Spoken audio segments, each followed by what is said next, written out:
Bhaj Gaura Hari.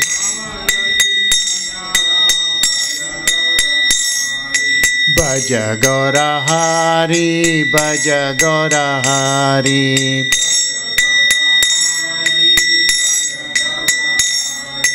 Bhaj Gaura Hari, Bhaj Gaura Hari.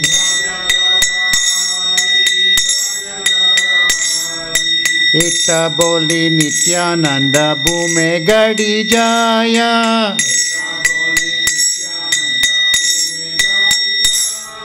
Sonara parvata jena dhulate lotaya.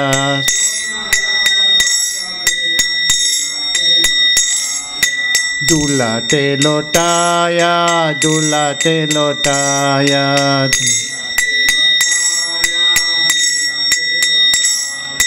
Dhulate lotaya, dhulate lotaya.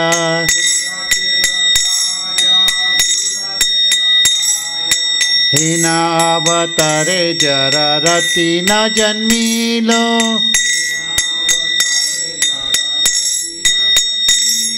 Lochan bole papi elo ar gelo. Elo ar gelo, elo ar gelo. Elo ar gelo, elo ar gelo.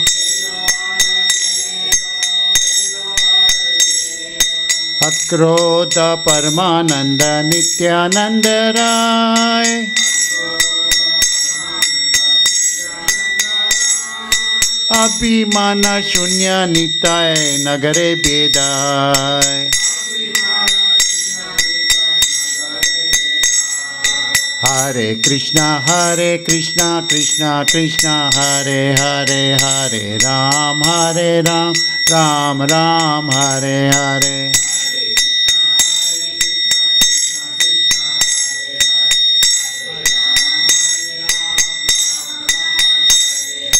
Hare Krishna, Krishna Krishna, Hare Hare, Hare Ram, Ram Ram, Hare Hare.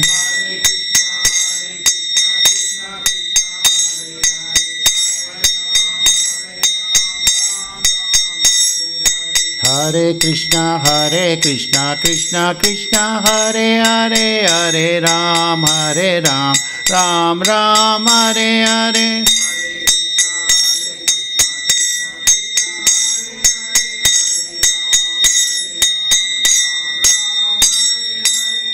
Jai Shri Nityananda Prabhu ki Jai. So I'll read the translation. This is a very nice song about Nityananda Prabhu. He never gets angry. Lord Nityananda Rai never gets angry. He's always in ecstasy, supreme bliss.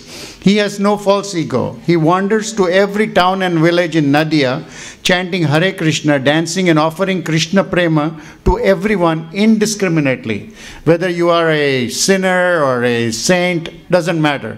He'll give you Krishna Prema. Sri Nitai goes to every doorstep and knocks on the door, tap, tap, tap. He goes to those who are very much distressed, degraded and fallen. He goes to them and gives them Krishna Prema. He says, please chant, Hare Krishna, Krishna Krishna, Hare Hare, Hare Ram, Ram Ram, Hare Hare. If they do not chant and shut the door, then he rolls there on the ground and cries. Whomever he meets, catching a straw between his teeth, he begs, oh brothers, please do the bhajan of Sri Gaura Hari and purchase me.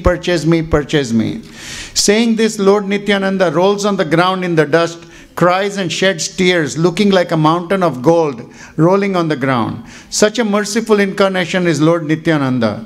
If someone doesn't develop love for such an incarnation as Sri Nityananda Ram, Lochana says, such a sinful person wastes his life remaining in the cycle of birth and death. He cannot be delivered. Jai.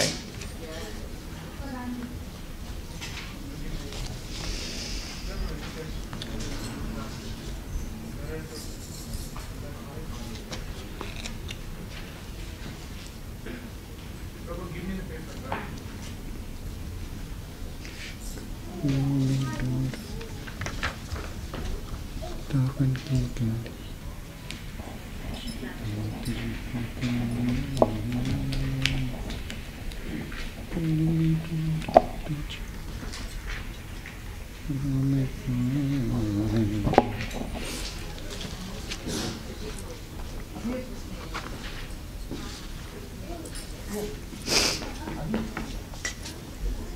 you, Prabhu. If you can get somebody else to collect them, then you can give them out. Thank you, Prabhu.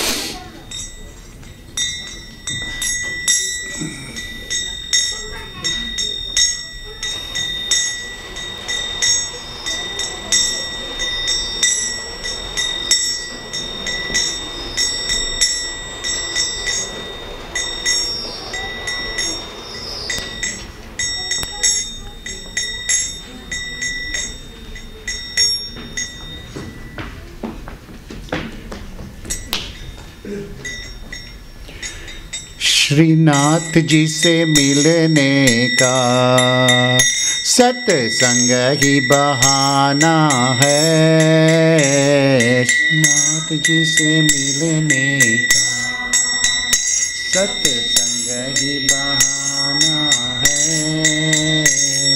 सांवरा रे गिरिधारी सारे जग से निराला है।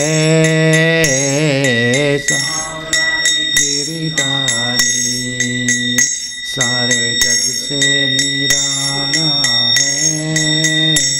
श्रीनाथ जी से मिलने का सत्संग ही बहाना है। से मिलने का सत्संग ही बहाना है। गोकुल में ढूंढा तुझे मथुरा में पाया है। गोकुल में ढूंढा मथुरा में पाया है। हो गोकुल में ढूंढा तुझे मथुरा में पाया है। गोकुल में ढूंढा तुझे मथुरा।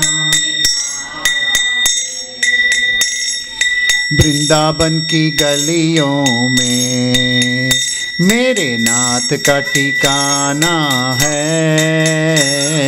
वृंदावन की गलियों में मेरे नाथ का ठिकाना है। ओ गंगा में ढूंढा तुझे यमुना में पाया है। गंगा में ढूंढा तुझे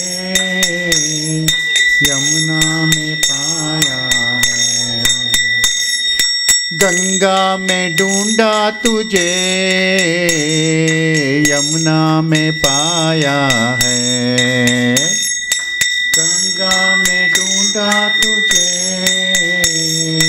यमुना में पाया है। सागर की लहरों में मेरे नाथ का ठिकाना है। सागर की लहरों मेरे नाथ का ठिकाना है। श्रीनाथ जी से मिलने का सत्संग ही बहाना है।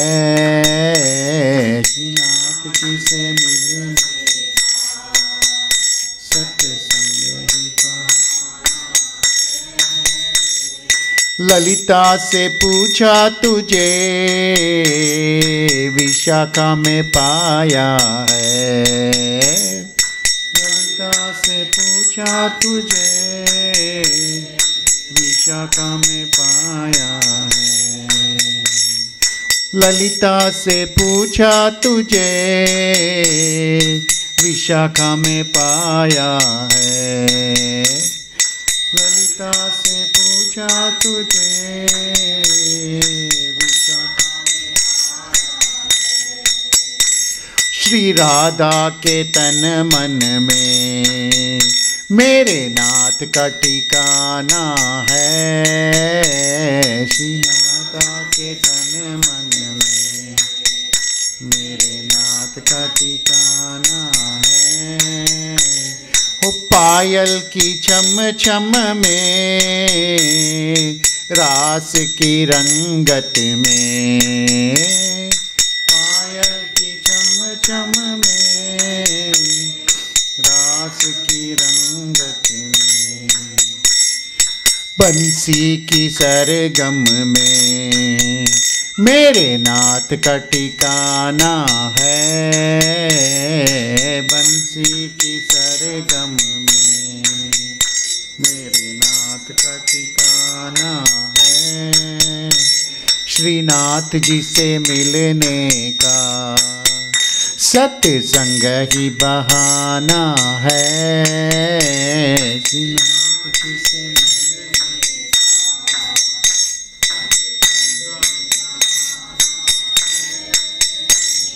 सूरज में ढूंढा तुझे चंदा में पाया है।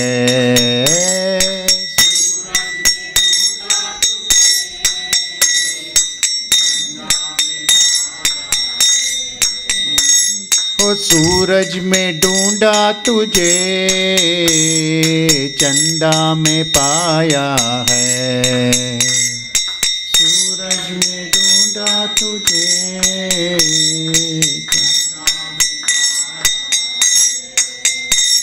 हो तारों के टिम टिम में मेरे नाथ का ठिकाना है। तारों की टिम टिम में मेरे नाथ का ठिकाना है। नवलख देनु तो बाबा नंद के द्वारे पे, नवलख देनु तो बाबा नंद के द्वारे पे,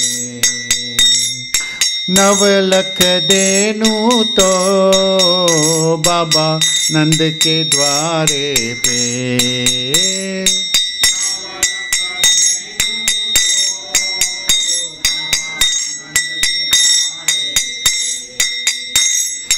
गोरस की मटकी में मेरे नाथ का ठिकाना है। गोरस की मटकी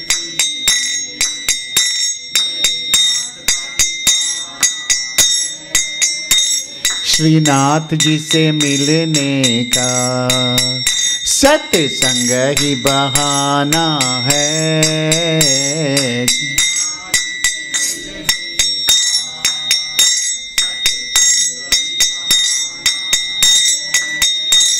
ओ छाछ में ढूंढा तुझे 56 भोग में पाया है।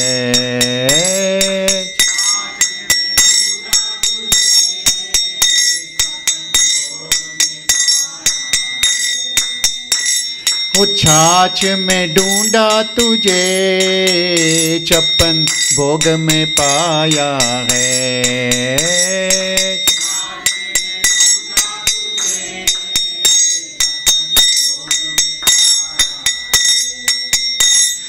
माखन मिश्री में मेरे नाथ का ठिकाना है। माखन मिश्री में मेरे नाथ का ठिकाना है।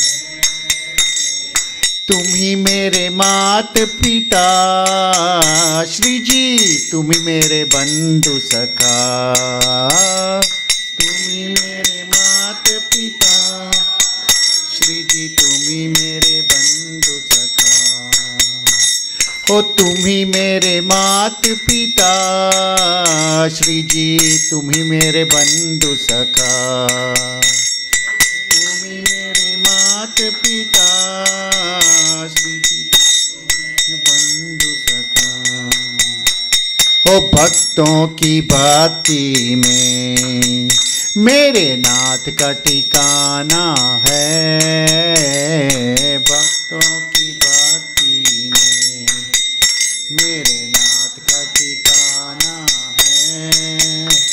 श्रीनाथ जी से मिलने का सत्संग ही बहाना है। श्रीनाथ जी से मिलने का सत्संग ही बहाना है। सांवरा रे गिरिधारी सारे जग से निराला है।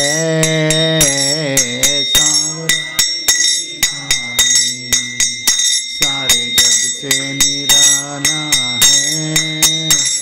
श्रीनाथ जी से मिलने का सत्संग ही बहाना है।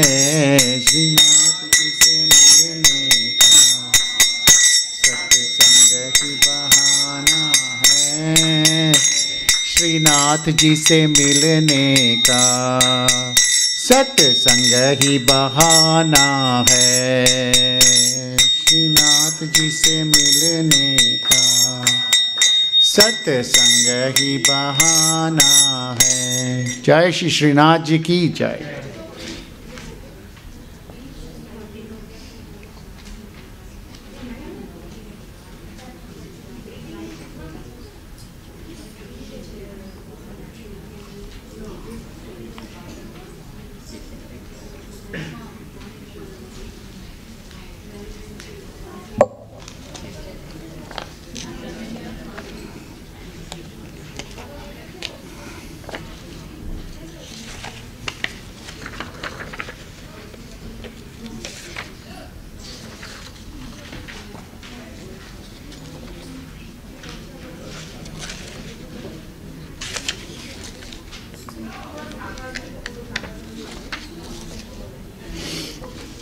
I don't have very many, so spread it around. Thank you for it. He's going to put it up there. Huh? He's putting up the video. Yeah, okay. That's fine.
This next bhajan is a Bengali bhajan sung by Bhakti Vinod Thakur.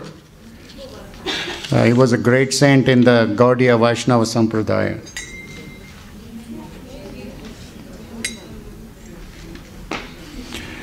एमोना दुर्मति संसार भीतरे podia आचिनुआमी। दुर्मति संसार भीतरे podia आचिनुआ। एमोना दुर्मति संसार भीतरे podia आचिनुआमी। दुर्मति संसार भीतरे podia आचिनुआ। तव नीच जान कौन महाजाने। तव नीच जान कौन महाजाने। तव निज जान कौन महाजाने। तव निज जान कौन महाजाने। पातैया दिले तुमी। पातैया दिले तुमी। एमोना दुर्मति संसार भीतरे पोडिया आचिनुआमी। দুর্মতি সংসার ভিতরে চিনুয়া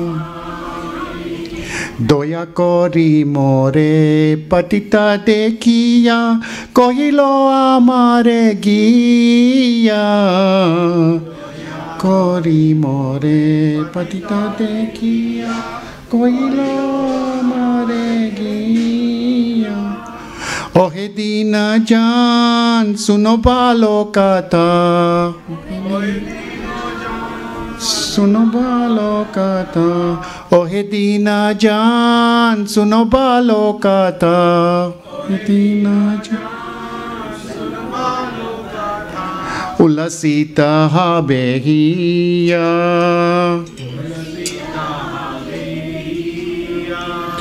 ए मोना दुर्मति संसार भितरे पदिया आचिनुआमी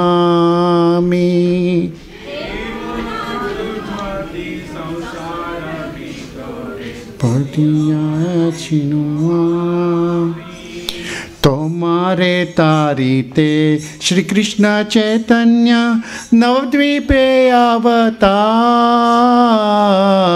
तुम्हारे तारीते श्री कृष्ण चैतन्य तुम्हें नो कोटो दिन ही न जाने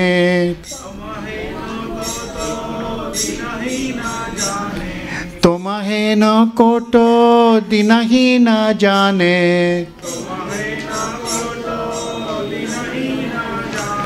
करिले न बाबा पार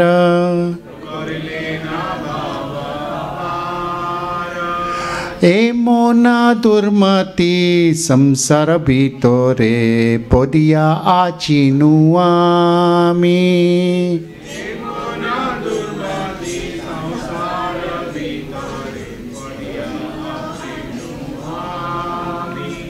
वेदेर प्रतिज्ञा राखी भारतारे रुक्मवर्ण विप्रसूता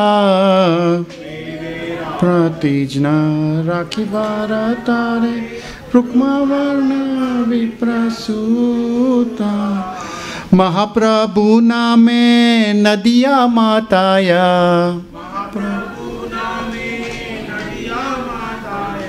महाप्रभु नामे नदिया माताया संगे बाई अवधूत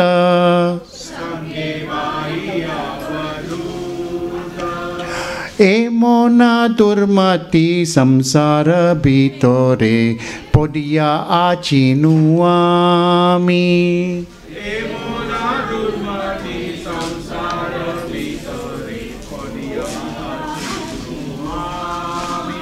नंद सुता जीनी चैतन्य गोसाई निज नाम कोरिदान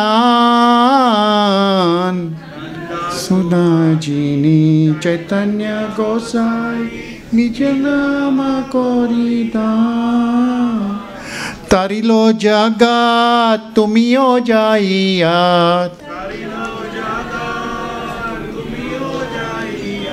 तारिलो जगत तुमियो जाइया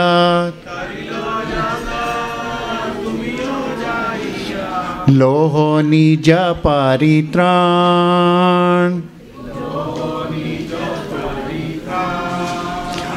ए मोना दुर्मति संसार भितरे पदिया आचिनुआमी संसार भितरे से कथा सुनिया आशिया चीनाथ तुम्हारा चरण ताले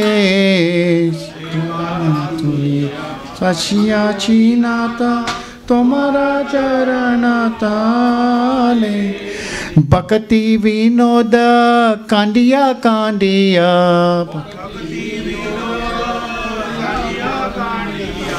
भक्ति विनोद कांडिया कांडिया આપના કાહિની બોલે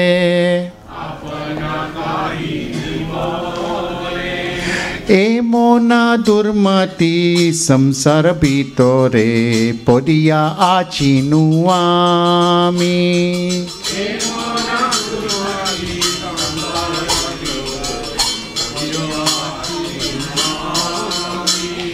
એ મોના દુર્મતિ સંસાર ભીતો રે પોડિયા આચીનું આમી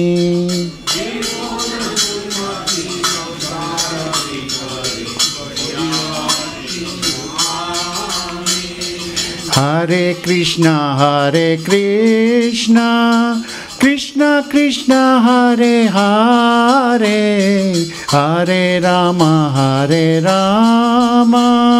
Rama Rama, Hare Hare.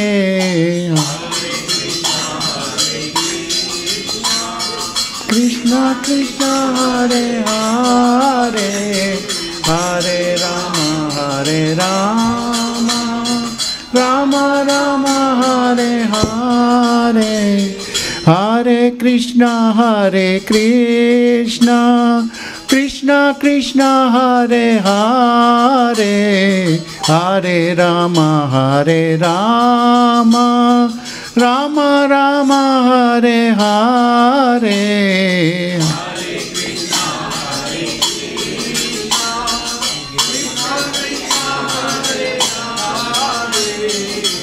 Hare Rama, Rama Rama, Hare. Jai Shri Radha Nila Madhava ki Jai.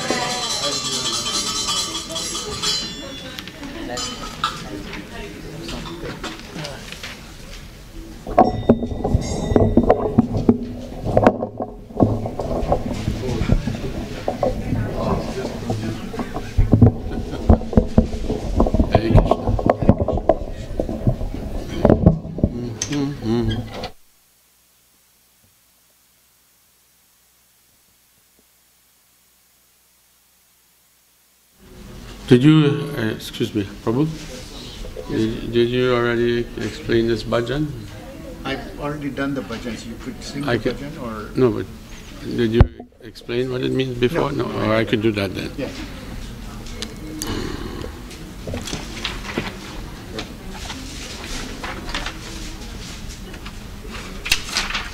Oh, you have it here, all right. So, Hare Krishna.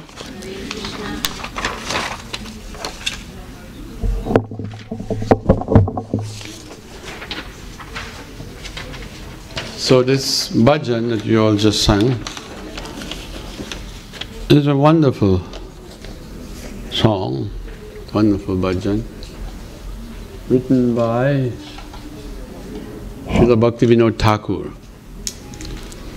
Bhaktivinoda Thakur was one of the spiritual masters, acharyas in our Guru Parampara line. He wrote many songs, and he also wrote many books, books on philosophy. Some of his books he wrote in Bengali. He was Bengali. Some he wrote in Sanskrit, and some he wrote in English. He was a very educated person. And our Prabhupada used to say that this movement is going forward under with the blessings of Bhaktivinoda Thakur. He was like a pioneer of, it was his ideas that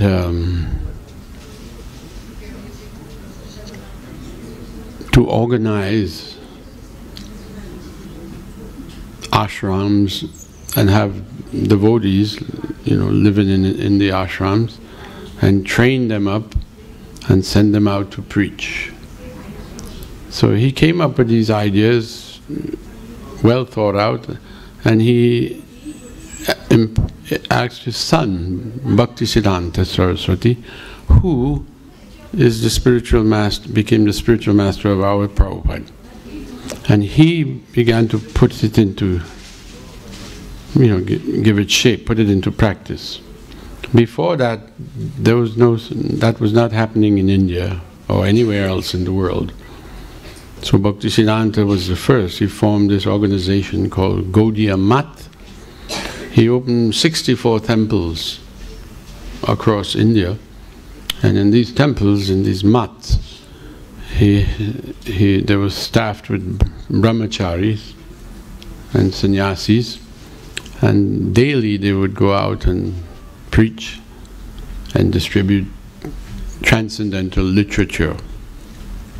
So, Bhaktivinoda Thakur, a great personality, a writer, speaker, and this of course was during the time of British rule in India, but Bhaktivinoda Thakur was so well respected that he rose to the position of a magistrate, a high court judge in India.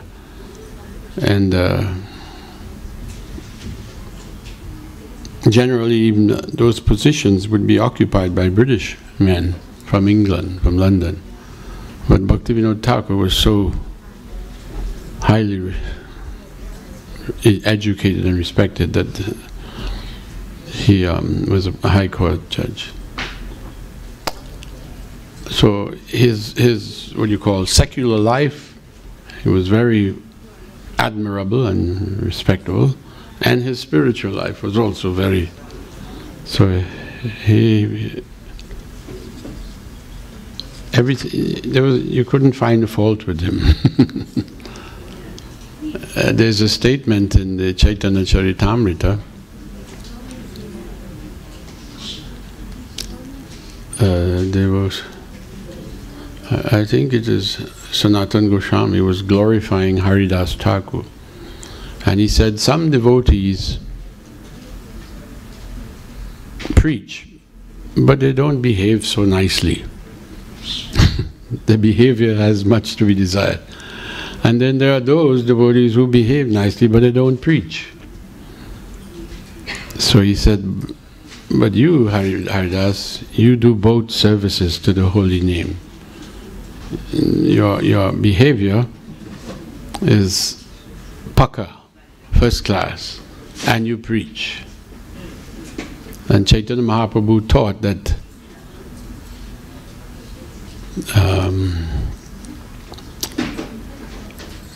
a proper devotee has to have good behavior.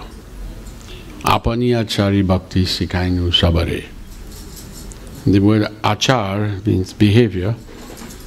So the acharya, it's like our Prabhupada, we say he's the founder acharya of ISKCON.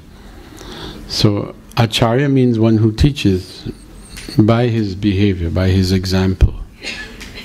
He not only preaches, but he sets such a spotless example. So Chaitanya Mahaprabhu was like that. Anyway, in this song, which we all sang when I came in, Bhaktivinoda Thakur writes, Emono durmati sangsara bitore puriyo achinu ami tava nija jan kono mahajan pataya dile tumi. So he says, oh my Lord, such a wicked mind has brought me into this world. But one of your pure and elevated devotees has come to bring me out of it, bring me out of the material world.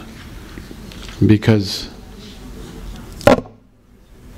our predicament is we are in the material world, we are caught in the network of Maya, the illusory energy.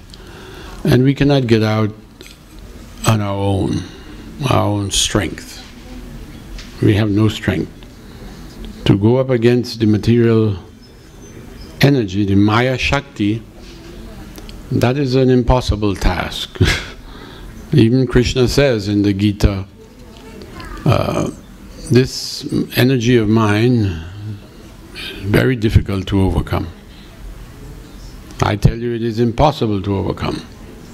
He said, it is dukkha alayam ashashvatam. So Thakur Bhaktivinoda says that a wicked mind brought me into this material world. So what is that wicked mind? He said, I wanted to enjoy independent of Krishna. Independent of Krishna. That is a wicked idea.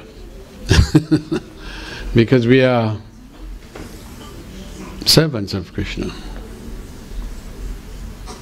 Eternal servants of Krishna. That is our real identity. These other identities that we've formed, that we've taken, this is false. We identify ourselves, somebody asks you, who are you? You'll give her an answer, you will say, oh, I'm Mr. Such and Such, and I'm from India, I'm Indian, I'm Hindu, or whatever. Oh, I'm an American, I'm so and so. That is only for this body. And the body is temporary. And we who live within the body, we are eternal. Krishna says in the Gita, Na hanyate hanyamane sharire. When the body is destroyed, death, who lives in the body is not destroyed. So we are in this body, no doubt, we are embodied, but we are not the body. This is the ABC of spiritual life. If we can at least theoretically understand this, that we are separate from the body. And what is our true nature? We are spiritual. We are of the same nature, quality as God. Yeah.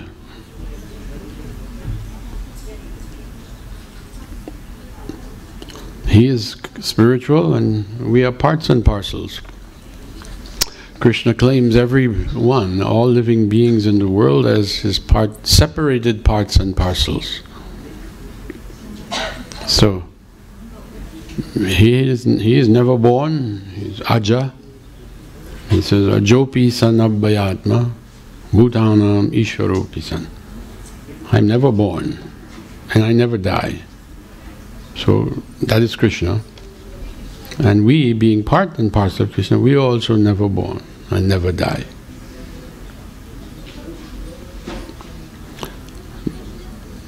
We don't ask the question, if we are never born and never die, why is this happening? I don't want to die, nobody wants to die. Yet we are forced to die. But we don't die, it's the body. See? So where does this idea come from? The idea that I don't want to die. It's a foreign idea. To the soul, for the soul there is no such thing as birth or death. Krishna says in the Gita, having once been, he never ceases to be. There is no time in the past that we didn't exist, and nor is there any time in the future that we will cease to exist. But now, in the middle, in this period, we are thinking that we think we are products of the material energy. But that is not correct. So, Bhaktivinoda says, a wicked mind brought me into here. We wanted to enjoy separate, independent of Krishna. And of course, that is not possible.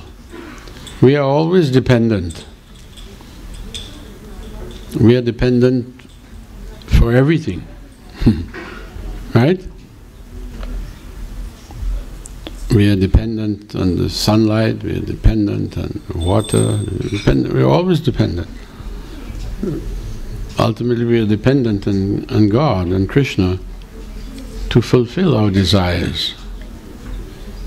Even our material desires, we are still dependent. We cannot really do anything.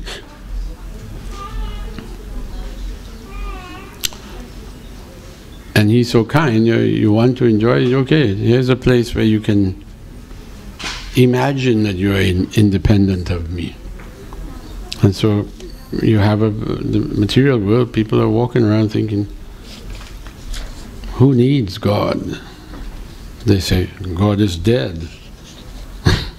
Or they'll say, I am God. All ignorance. So, but we are allowed to try. And when we come to our senses, then we think, all my attempts were a useless waste of time, let me serve Krishna. Let me serve Krishna. So Bhaktivinoda says,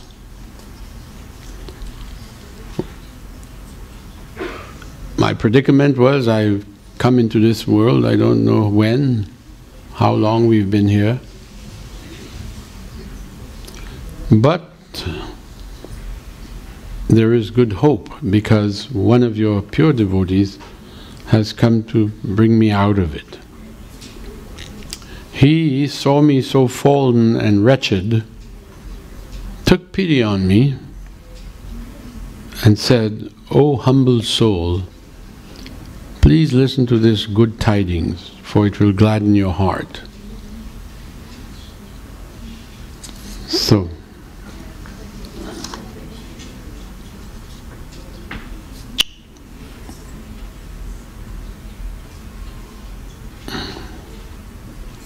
when I first encountered this song, I thought,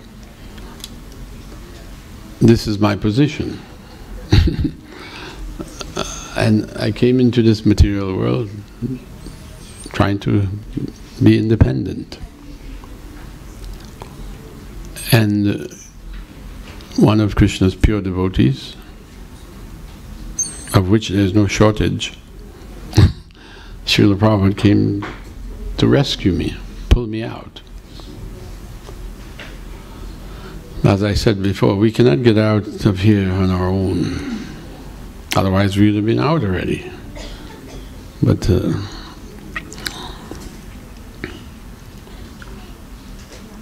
we need guidance. We have to be guided out of here. And therefore Krishna says in the Gita, for proper guidance you must go to Guru. Tadvidhi pranipatena pariprashnena sevaya. Says you approach a Guru. So Guru means representative of Krishna. That is real Guru, Sadguru. One who speaks what Krishna speaks. He doesn't make up his own thing. So, what is the good news?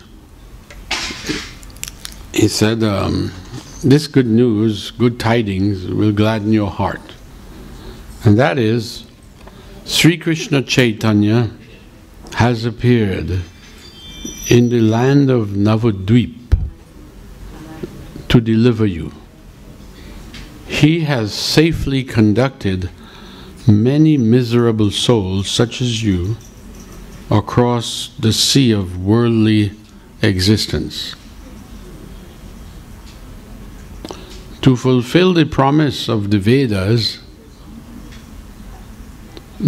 this is the indication, the evidence, to fulfill the promise of the Vedas, the son of a Brahmana bearing the name Mahaprabhu, of golden complexion, has descended with his brother, the Avadut Nityananda, and together they have overwhelmed all of Nadia with divine ecstasy. Sri Chaitanya, who is Krishna himself, the son of Nanda, Nanda Maharaj, has saved the world by freely distributing his own holy names. You go also and receive your deliverance. O Lord, upon hearing those words, Bhaktivinoda has come weeping and weeping to the soles of your lotus feet and is telling the story of his life. So Chaitanya Mahaprabhu is predicted in the Vedas. His appearance was given long ago, thousands of years ago. In the Mahabharata there is evidence, in the Srimad Bhagavatam, other places. So this one reference here, that the son of a Brahman bearing the name Mahaprabhu has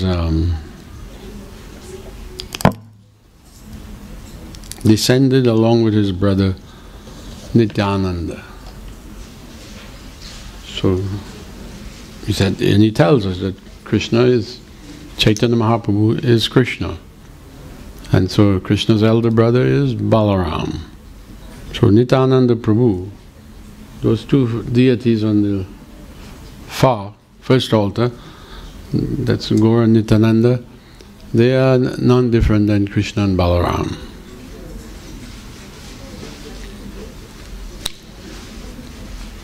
We would not know this otherwise. We would not know of this unless we heard from Guru Parampara, authorized disciplic line. Then this knowledge comes.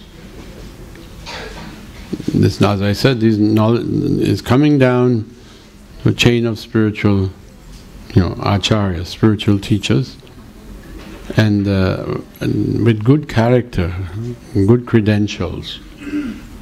They are telling us this. So we have no reason to doubt it. And there's evidence. So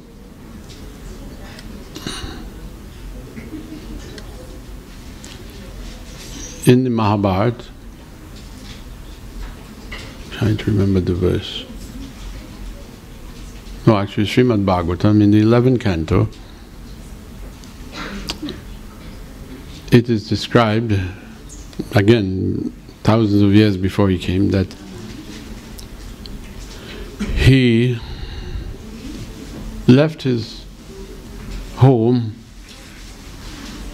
and took sannyas, and the way the verse describes it, that he left the company of Raj Lakshmi, his wife. Chaitanya Mahaprabhu, as a householder, his wife's name was Vishnu Priya Devi. She was most chaste lady and most devoted wife. And he walked away from that, took sannyas for the sake of us, for preaching, for distributing this knowledge. And it is mentioned that how this came about. When he was starting, he had begun his movement in Navadvip. He was having kirtans every night, nocturnal kirtans at the home of Srivas Thakur. Srivas Thakur. When we chant the mantra, the Panchatattva mantra, we say Jaya Sri Krishna Chaitanya Prabhu Nityananda Sri Advaita Gadadhar Srivas Adigaura Bhakta Vrinda. At his house, Srivas Sangam, Mahaprabhu would hold kirtans every night, late going through the night. But it wasn't open to everyone. It wasn't open to the public. Just the circle of friends that Lord Chaitanya grew up with. But one night, one Brahmin came by and said, he banged on the door and he says, he demanded, I want to come inside, I want to enter this kirtan. And he says, the devotee told him, well, I'm sorry, but it's by invitation only. You cannot come inside. And he said, you must let me in because I live only by drinking milk. I don't eat any other food. I just drink milk. Therefore you should let me in. So they went and told Mahaprabhu, there's this Brahmin at the door, and he said he only drinks milk and he demands to be let in. So Mahaprabhu came and told him, you cannot get love of God just by drinking milk. It'll take much more than that. So he said, the Brahmin says, well then I curse you. And previously Brahmins had the power. They can curse somebody and it would come to pass. Just like Maharaj Parikshit was cursed to die in 7 days by the bite of a snake. And he was cursed by the son of a Brahmin, not even a full Brahmin, a boy. And it came to pass. So this fellow cursed Mahaprabhu, said, I curse you that your family life will be finished. And Mahaprabhu gladly accepted the curse. So he took sannyas. And the Bhagavatam says, Chaktva sudustarepshita Raja Lakshmi. He walked away, he gave up Raj Lakshmi, who is sought after by even the Devatas. Everyone wants Lakshmi, right? But he walked away from him. So, but it wasn't material opulence that he walked away from. As I said, his wife was very devoted, very, but she's compared to Raj Lakshmi. If a man has a wife that is very devoted, he's very fortunate. He's very fortunate. Same thing, if a woman has a husband that is very devoted to Krishna, she is most fortunate. So, he took sannyas because of that. And in this way, fulfilling the promise of the Vedas, which had predicted that he would leave and go to the forest, to the Van. Because in those days, sannyasis lived in the forest. They didn't live in the city, they'd leave. So Mahaprabhu, he took sannyas. And he went after who? The verse, the shloka says, he went after those souls who were chasing after the material energy, trying to enjoy it. So he was going after us. Just like Prabhupada came, he left the most wonderful place. Prabhupada lived in Vrindavan. He was living in a very sacred place, most holy place. And when he wanted to come to the West to preach, he wasn't coming to the West to try to enjoy. No. But he wanted to come to preach under the order of Chaitanya Mahaprabhu. And when he was trying to come, it wasn't easy to come, for an Indian to come to America. You know, you have to get a visa, you have to get a passport, you have to get sponsors, so many requirements. And it wasn't easy. But he was persistent and determined to come. And people would tell him, why you're an old man, just stay in Vrindavan. This is a holy place, land of Krishna. Krishna Leela takes place here. Why are you going to the West? You know what is there like, what it's like there? It's hellish. They heard, they thought, they said, what will you eat? Those people kill cows, so many daily, and they eat, you know, and these are people, pious people, they were advising Prabhupada, better you stay in Vrindavan.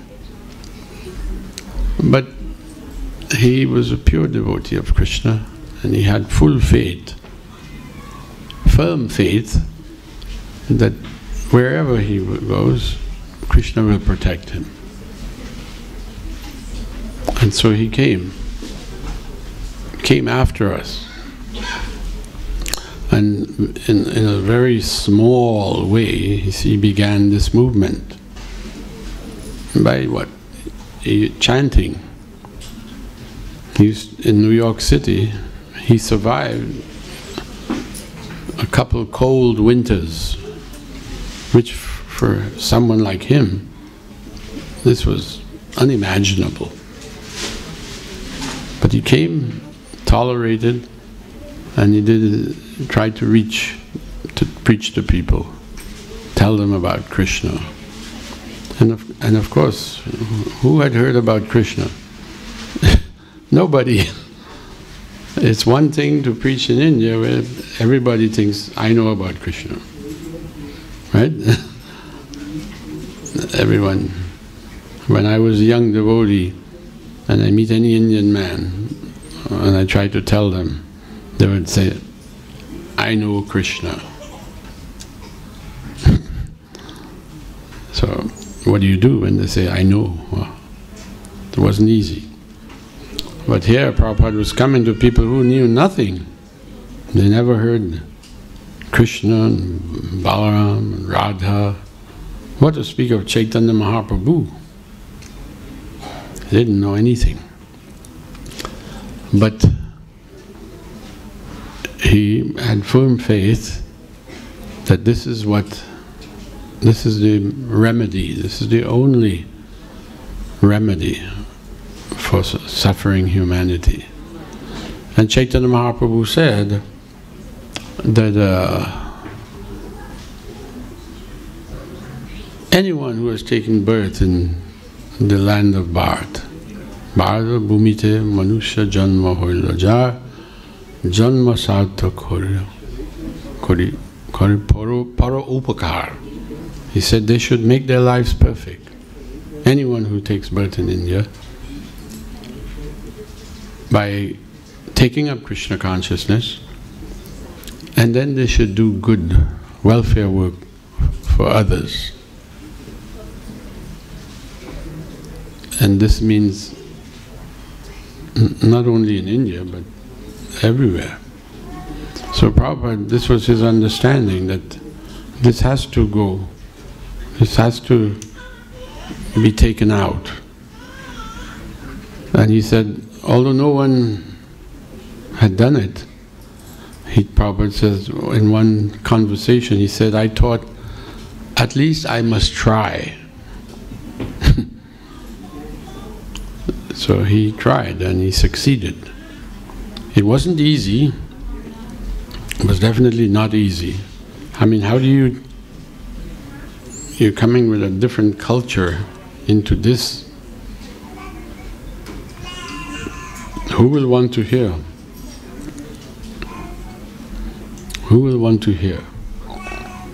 Even when Prabhupada first met his guru, Bhaktisiddhanta Saraswati, Prabhupada was a young man and Gandhi's movement was getting bigger and stronger, and people following Gandhi. And Prabhupada himself was a follower of Gandhi. But a friend, a colleague, college friend, told him, "Come, I want you to meet a sadhu, a nice sadhu." And Prabhupada said, I told him, there's so many sadhus. Really, like, there's so many sadhus in India, I've seen them. One sadhu to another, he just didn't. But the friend said, no, this is Hare Krishna. His friend said, no, this is a real sadhu. This is not a bogus sadhu, but this is a real sadhu. So he insisted, and Prabhupada went. And when Prabhupada came into the presence of Bhaktisiddhanta, because Prabhupada grew up in a cultured family, devotional family, he said, my father was also a pure devotee of Krishna. He grew up with that example, and they would be going to the temple daily in his neighborhood in Calcutta. So Prabhupada was cultured. So when he came into the presence of Bhaktisiddhanta, he immediately prostrated himself on the floor, offering obeisances, respects. This is called dandavats, like a rod. And before he could get up off the floor, Bhaktisiddhanta spoke to him and said, while he's just getting up, Bhaktisiddhanta sitting said, you are an educated young man. He could tell just the way Prabhupada dressed. He said, Prabhupada said, at that time I was dressed in khadi, following Gandhi's movement. And he said, Bhaktisiddhanta, just looking at him, you can tell the way a person's dressed, something about them. So he said, you are an educated young man, why don't you preach the message of Chaitanya Mahaprabhu to the English-speaking world?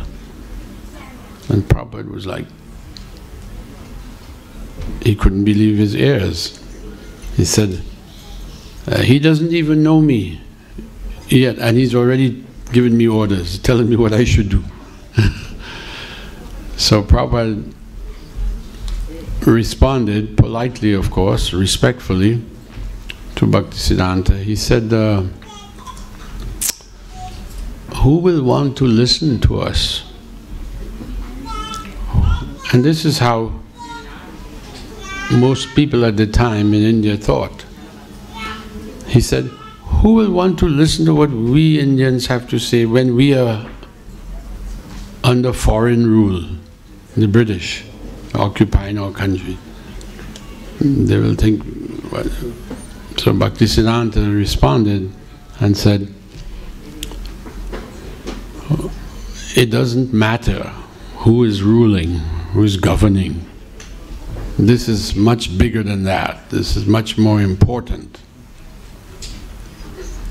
And Prabhupada said, he completely defeated any opposition that I was giving. That I left that evening thinking, this movement of Chaitanya Mahaprabhu is in the hands of an expert devotee. See, Prabhupada knew all about Chaitanya Mahaprabhu because he was raised in Calcutta. In that part of the country, everyone knows who Chaitanya Mahaprabhu is. All of Bengal. So Prabhupada felt, yes, I have met a real sadhu. And he took those words, those instructions which he had received, he took them seriously. And he said, but at the time I was young and I was married and I had a business. Prabhupada was in the pharmaceutical business. And so he was pretty entangled, occupied. But he said, but I never forgot those instructions. He took those instructions to heart, and then years later, when by the time he was in his 60s, 70, then he set out to come to the West to execute that order of Bhaktisiddhanta. And, as I said, with much opposition and everyone trying to dissuade him from coming,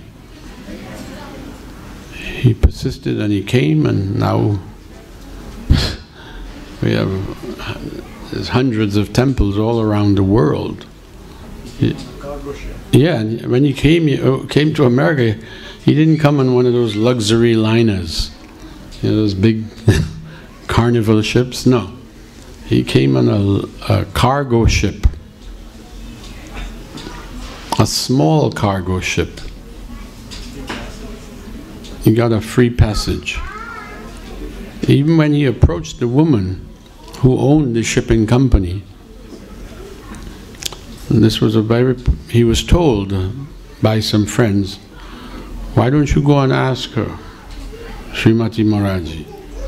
She's a pious lady, it is known. She's a businesswoman, but she's pious. She worships Bal Krishna. Go and ask her, maybe she will give you free passage. So Prabhupada went to see her. Even though she was a big person, business, she had respect for sadhus, for saintly people. So she agreed to see him and meet him and talk with him. And he asked her, he told her, I've been given this order by my spiritual master to go to the West and preach. And but I am a sannyasi, I have no money, I have nothing. Could you give me a free passage? And she said, there's some footage, film with her telling this. And she said, Swamiji, you are too old. What are you going to go there for? To die? Better you stay in Vrindavan. Said, of course I can give you free passage, that is not a problem.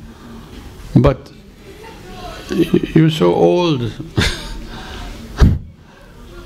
I'm sorry, I can't do this. It's going against my heart. And Prabhupada said, no, I have to go. I cannot not go, I have to go. And you're in the position to help me. So, I'm not leaving here until you agree to give me free passage. And Prabhupada took his beads and he went outside and he sat on her lawn, on the grass, chanting. And after several hours, she asked one of her servants, is that sadhu still out there? And he said, yeah, he says he's just sitting there, he's not going. And so she said to him, take him some prasadam, take him something to eat. And still, he won't go. He was so determined, he won't leave her property. Now, you couldn't do this in America. Right? They would call the cops and they'd come and cart you away. But in India, she was a pious lady, she didn't do that. So eventually she gave in and she said, all right, I'll give you free passage on one of my cargo ships. So once he had that, he thought, okay, one obstacle, major obstacle is down, now I have to get a visa, I have to get a passport.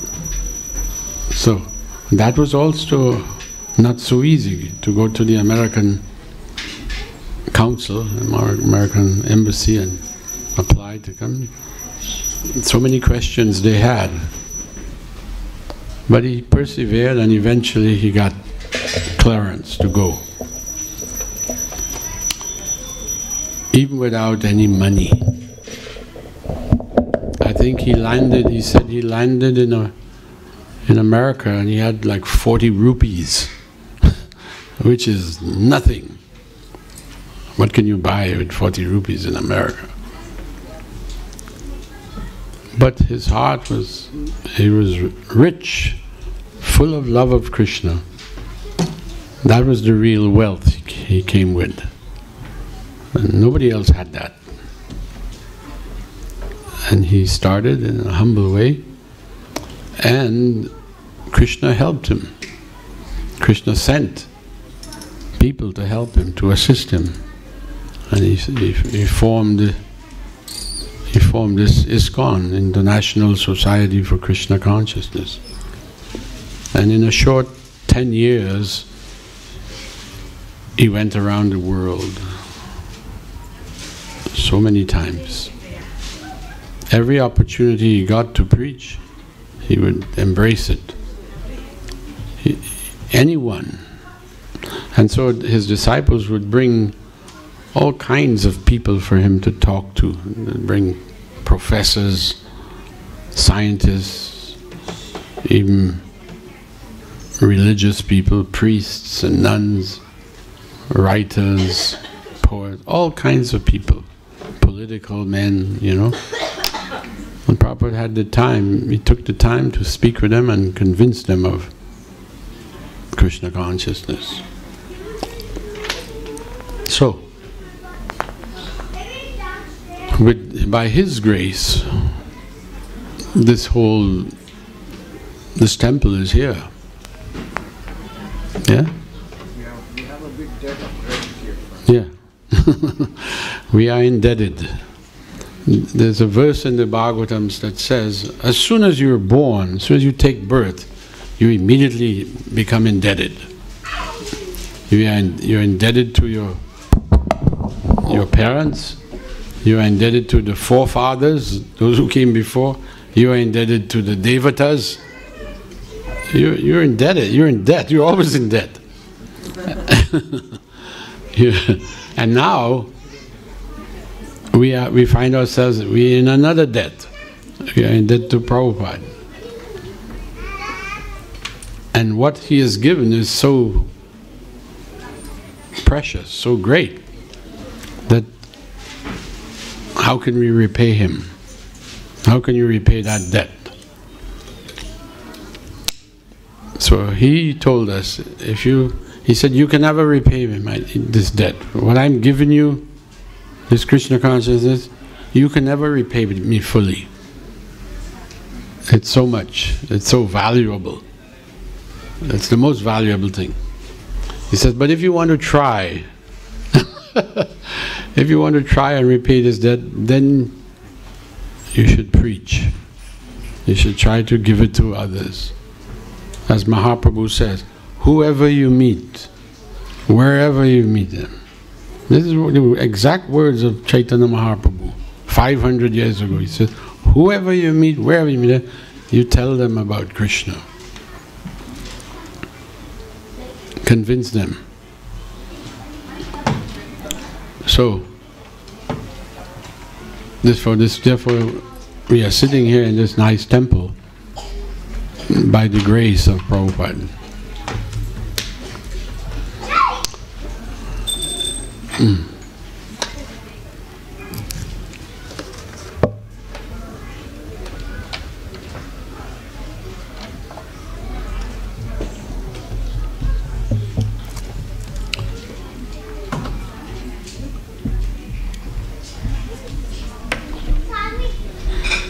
And Chaitanya Mahaprabhu is known as,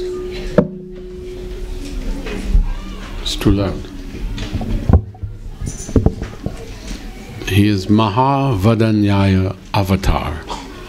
He is the most magnanimous, munificent avatar. More magnanimous than even Krishna himself. Because Krishna didn't give himself so easily. He demanded surrender. Sarvadharmam parityaja. That's the conclusion of Bhagavad Gita. Sarvadharmam parityaja mamekam sharanam bhaja. You surrender, and then I'll protect you. Then I'll take care of you. But this incarnation, Chaitanya Mahaprabhu, he makes no conditions. He's so merciful, and he is giving, distributing love of Krishna to people who don't even know who is Krishna or what is Krishna. He's giving them love of Krishna. How magnanimous! If you take the most valuable thing, but you give it to the most qualified person, that is not magnanimity. But when you take the most, precious, valuable thing and give it to the least qualified person, that is really magnanimous. So that is Chaitanya Mahaprabhu. And therefore, we are approaching the appearance day of Sri Chaitanya Mahaprabhu. It's next Wednesday, here at this temple, in the evening from 6 o'clock until after midnight. We will be celebrating this auspicious and divine appearance of Sri Chaitanya Mahaprabhu. So it's a wonderful opportunity. So we invite everyone to come on Wednesday, this coming Wednesday. Take some time off. I mean, you should have been finished with your work by then, and come and celebrate. Come and chant with us, dance, and take wonderful prasadam. This is the method given by Sri Chaitanya Mahaprabhu. Chaitanya Mahaprabhu traveled all over India 500 years ago. This is history, documented.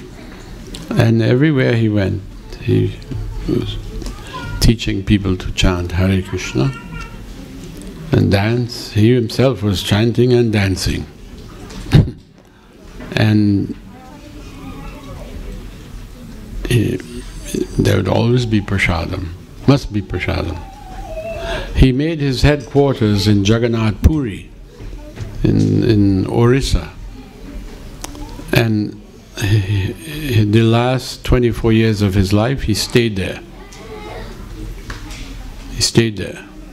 And every day, this was his daily life, his program. He would go into the streets and thousands of people would come and chant with him, just being amazed and stunned by his dancing and chanting. And the king of Orissa, Raj Prataparudra, he gave an order that the Jagannath temple is the biggest and most, biggest ancient temple that is still functioning.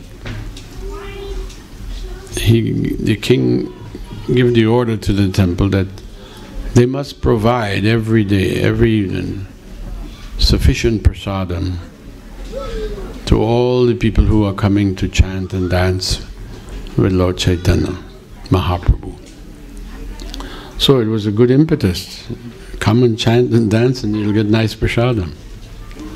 And the Jagannath temple is world famous, Hare Krishna, that still today they make 56 offerings. 56 offerings. We do like 6 or 7 offerings here per day. and it's not easy, you know, to get people to come and to get devotees to come and assist. But in Jagannath Puri they do 56 per day. And so they're always cooking. Prabhupada said, this is a kitchen religion. And they would always cook. So the king, he knew this, so he said, you supply as much prasadam so everyone will be happy. Chant and dance, and then when you're tired dancing, sit down and take prasadam. So on Wednesday you come. There'll be a wonderful program. We're going to have an Abhishek ceremony. We're going to have a nice dance, a dance recital, dance presentation. And we're going to be having kirtan, of course. So, come in for a wonderful evening. What better way to spend your time? What better way to spend a Wednesday evening? Wednesday evening, there's nothing special about Wednesday evening. But this Wednesday is special because it is the appearance of Sri Chaitanya Mahaprabhu.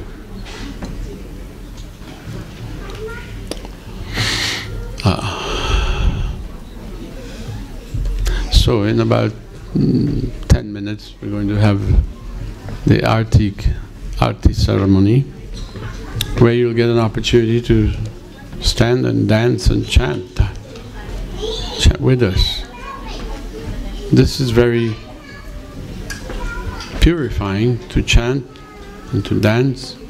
It is very pleasing to Sri Chaitanya Mahaprabhu because he inaugurated this chanting, Sankirtan as it's called. He is organized, he inaugurated the Sankirtan, the chanting, and he is satisfied by this. It's very easy to satisfy him.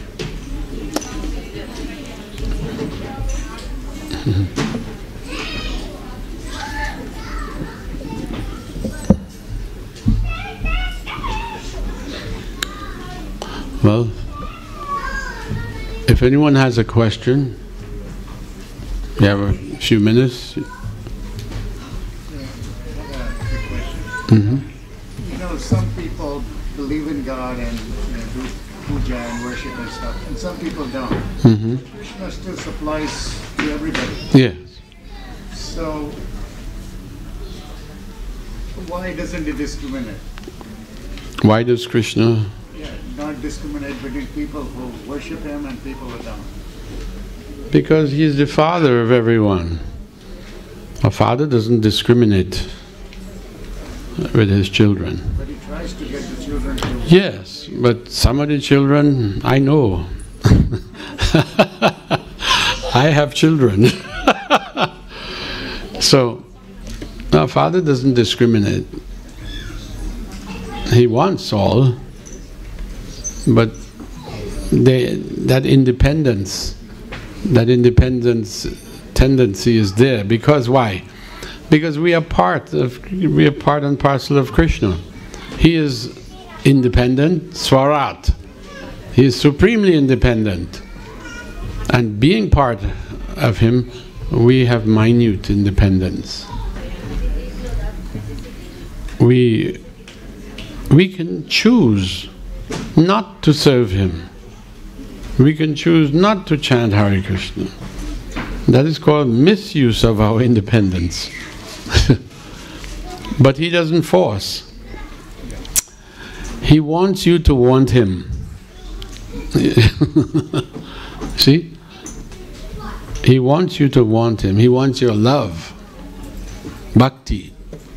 And he said, this bhakti, this love, he said, I am purchased by that. I become conquered by that.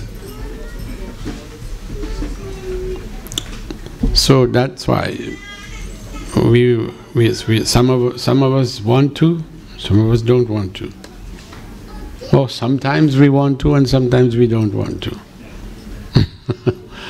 But Krishna doesn't force. Even Chaitanya Mahaprabhu doesn't force. If we force, people, this question has been asked many times. They said, why doesn't Krishna just make us do it? Then it's not love. Right? It has to be voluntary. And when he sees that love, again, the example of a parent, when one of the children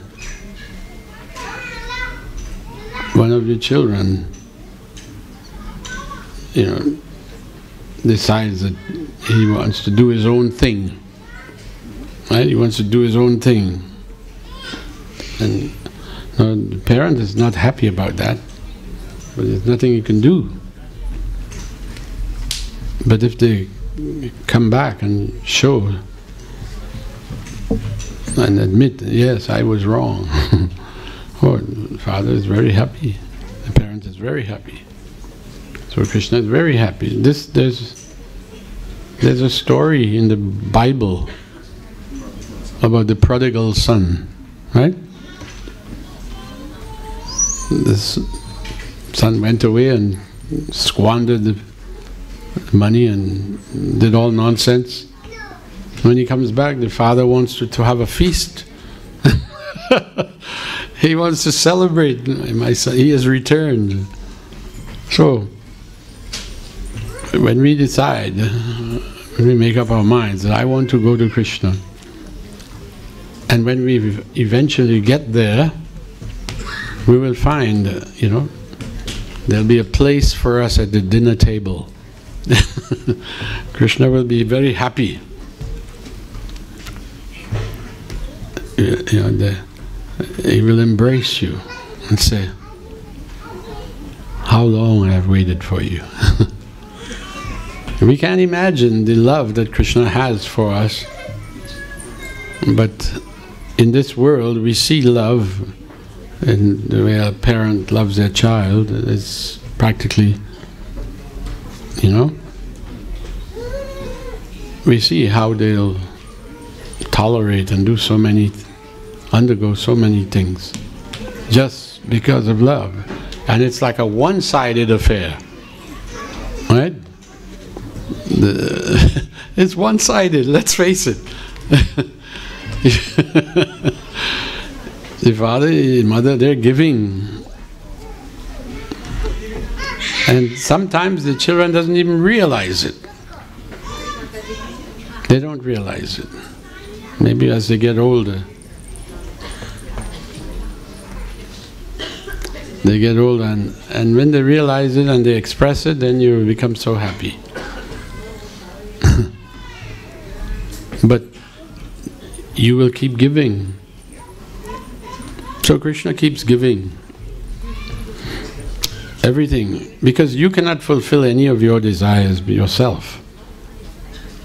You are dependent.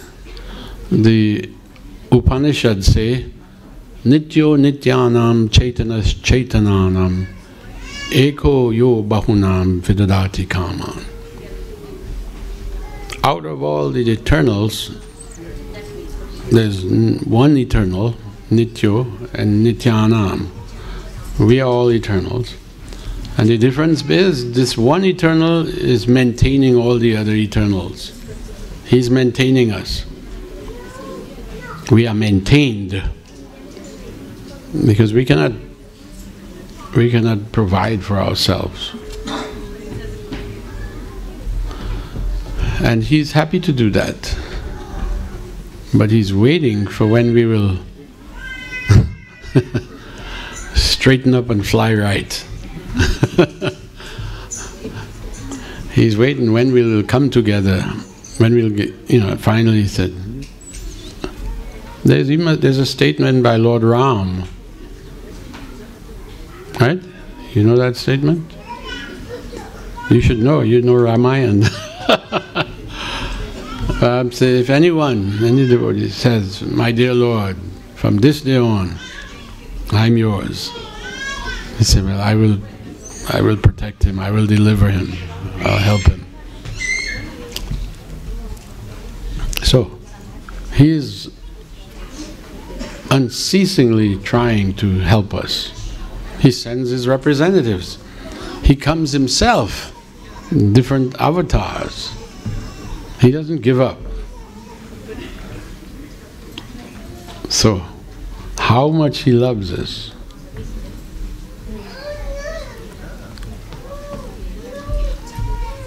And this Chaitanya Mahaprabhu is the most merciful, most magnanimous. So, until the artik begins, let's chant a little bit. Raj?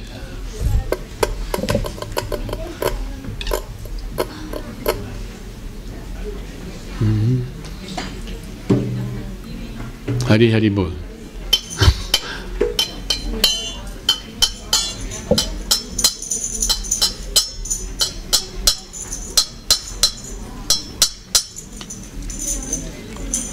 Hare Krishna, Hare Krishna, Krishna Krishna, Hare Hare, Hare Rama, Hare Rama, Rama Rama, Hare Hare. Hare Krishna, Hare Krishna, Krishna Krishna, Hare Hare, Hare Rama, Hare Rama, Rama Rama, Hare Hare. Hari Bol. Okay. After? Hare Krishna, Hare Krishna, Krishna Krishna, Hare Hare, Hare Rama, Hare Rama, Rama Rama, Hare Hare, Krishna Hare Krishna,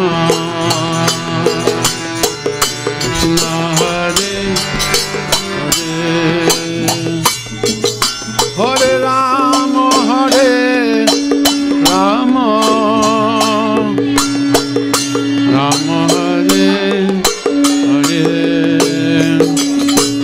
Hare Krishna, Hare Krishna, Krishna Hare Hare, Hare Rama, Hare Rama, Hare Rama, Hare Rama, Rama Hare Hare, Hare Krishna, Hare Krishna, Krishna Krishna, Hare Hare, Hare Rama, Hare Rama, Rama Rama, Hare Hare, Hare Krishna, Krishna Krishna, Hare Hare, Hare Rama, Hare Rama, Rama Rama, Hare Hare, Hare Krishna, Hare Krishna, Krishna Krishna, Hare Hare,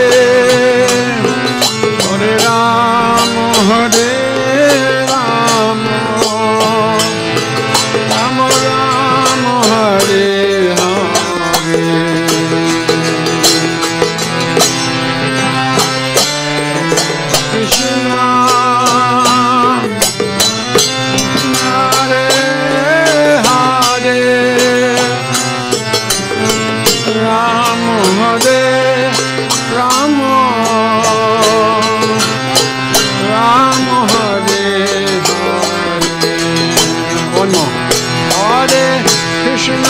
Hare Krishna, Krishna Krishna, Hare Hare, Hare Rama, Rama Rama, Hare Hare. Krishna, Krishna, Krishna, Hare Hare, Rama, Hare Rama, Rama Rama, Hare Hare. So we'll all stand up and sing the Artik song. True.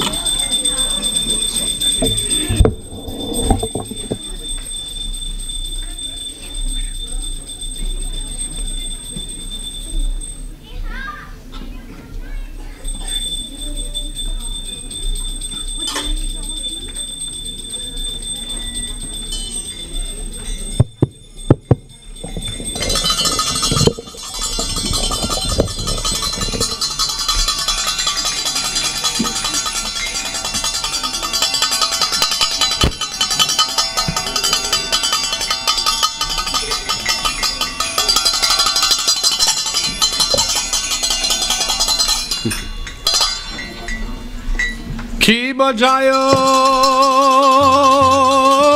jayo Gora Chander, Aroti ko shobha. Ki bajayo, jayo Gora Chander, Aroti ko shobha.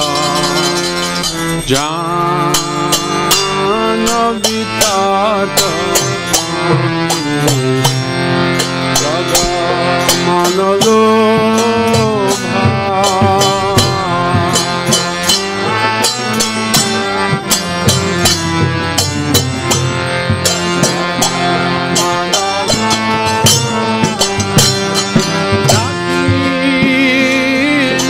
Nitai Chan Bame Gadadhara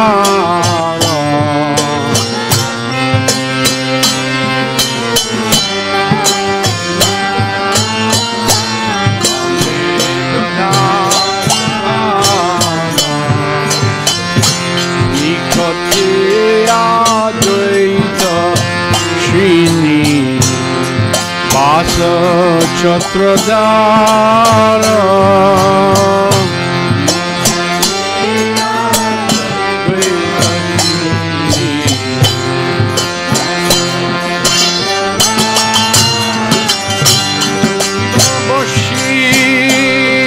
Chingora Chan Ratna Singhasani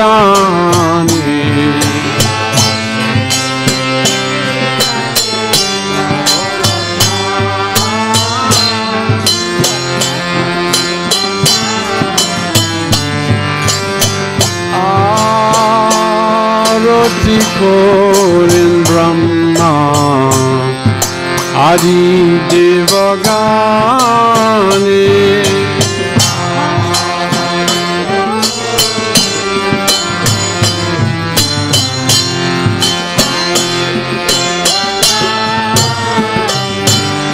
Ivanara Hariyari Kori Chamara Dulaya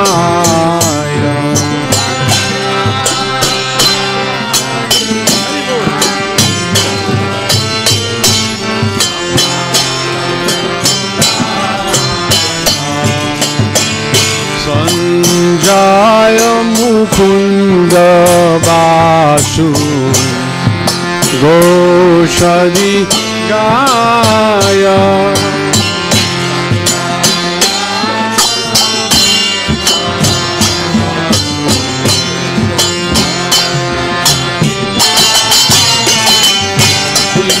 Shankha baje, Ghanta baje, baje Karatala.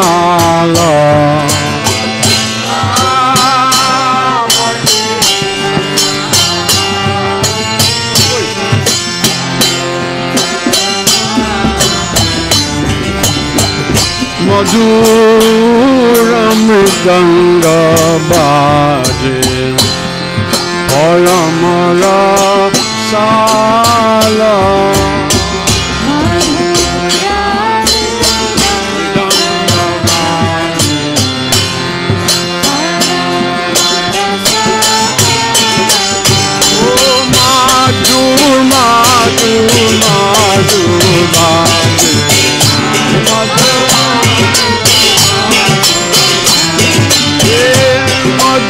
Madhur baje,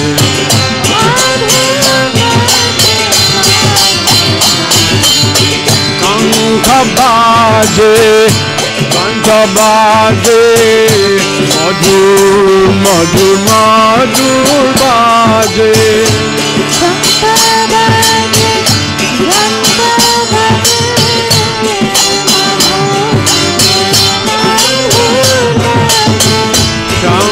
Baje, Kantha baje, Madhur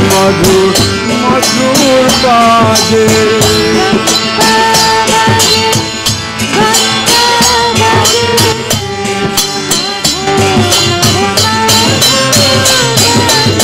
Shankha baje, Kantha baje,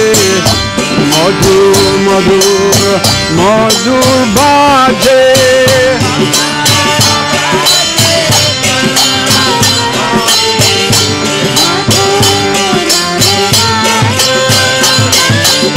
Shankha baje, Kantha baje, Madhur baje.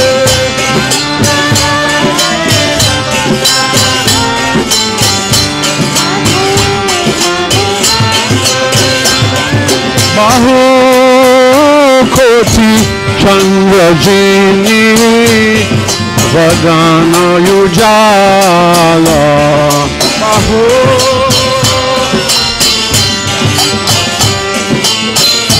one more time. Shiva bahu koti chandrajini, Vadana ujala.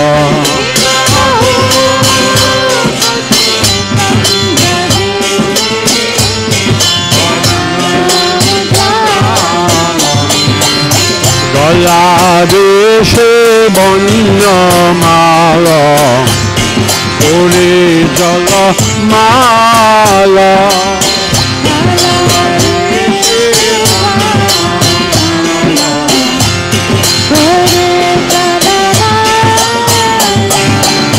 Shiva Shukanalada, Premi Gada Gada.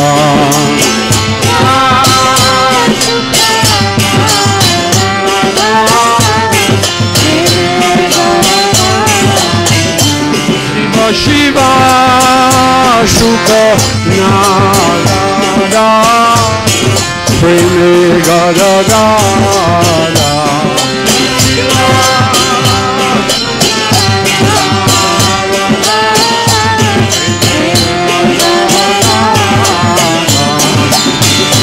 Vakati vinoda dekhe, Gaurara sampada.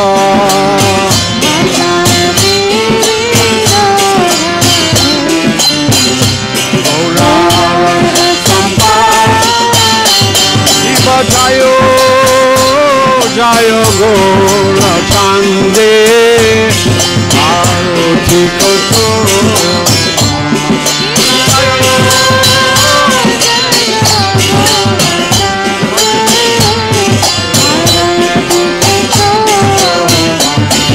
Jayo Jayo Gaura Chande, আরতিক শোভা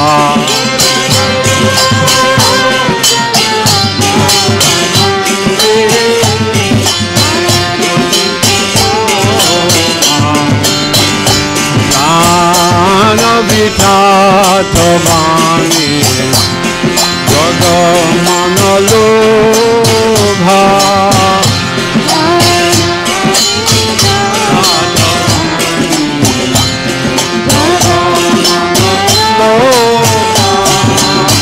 গৌরাঙ্গেরা রচিক শোভা জগৎ জনমানা লোভা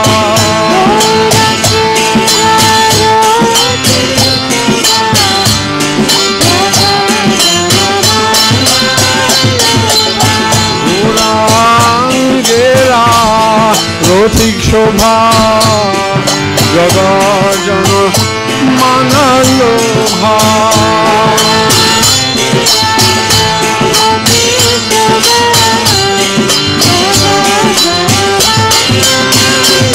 আমি গোরাঙ্গেরা রসিক শোভা জগৎ জন মানলোভা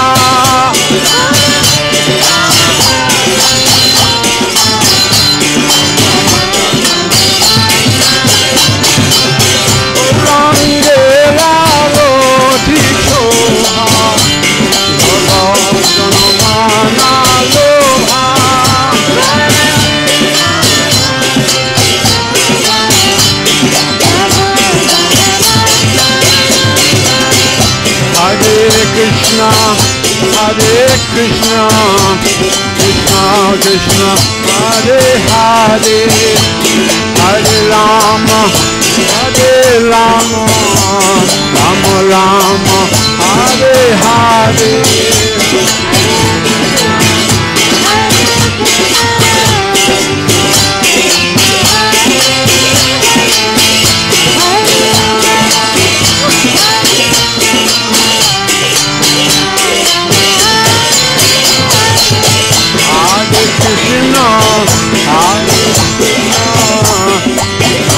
Krishna, Hare Hare, Hare Rama, Hare Rama, Rama Rama, Hare Hare.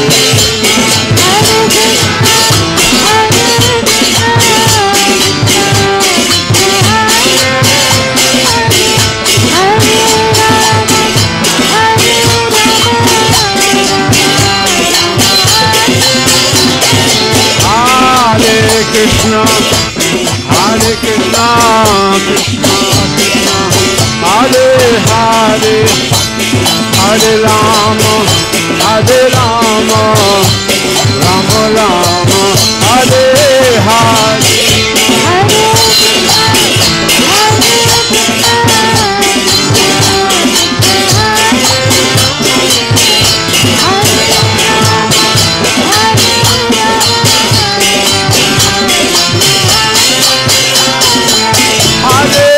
Krishna, Hare Krishna, Krishna, Hare Hare, Hare Rama, Hare Rama, Rama Rama, Hare Hare.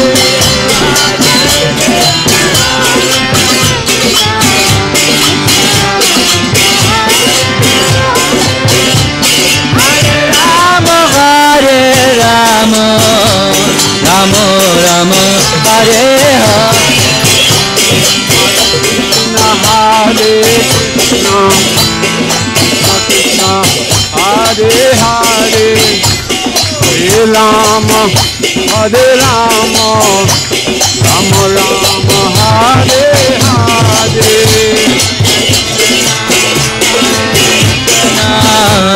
Krishna Krishna, Hare Hare, Hare Rama, Hare Rama, Rama Rama. Hare Krishna, Hare Hare, Hare Rama, Hare Rama, Rama, Hare Hare, Hare Krishna,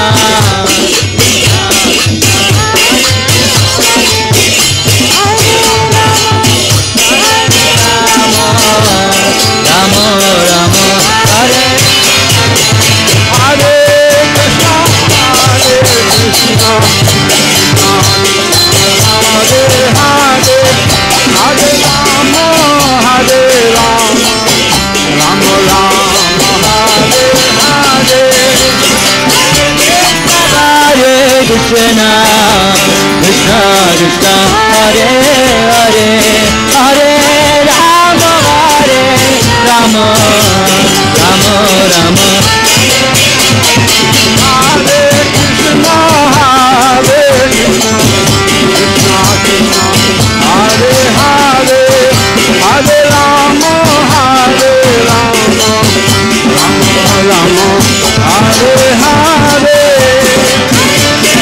Hare Krishna, Krishna Krishna, Hare Hare, Hare Rama, Hare Rama, Rama Rama,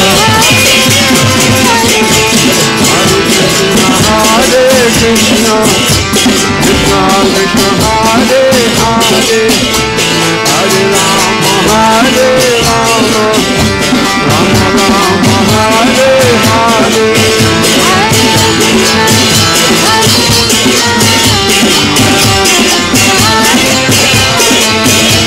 Hare Rama, Hare Rama, Rama Rama, Hare Hare Krishna, Hare Krishna, Krishna Krishna, Hare Hare, Hare Rama, Hare Rama, Hare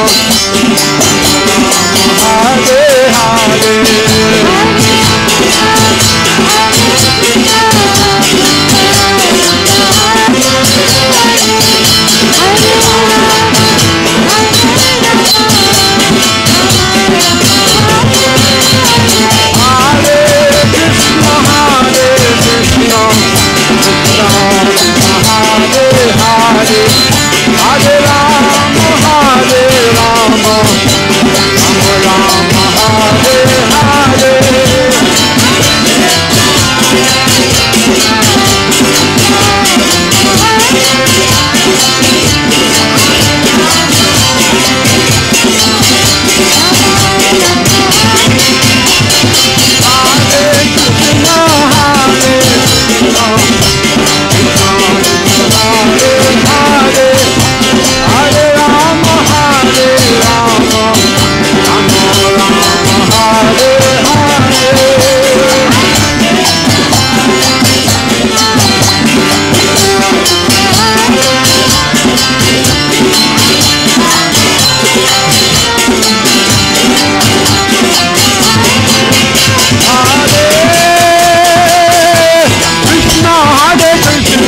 Krishna, Krishna Hare Hare, Hare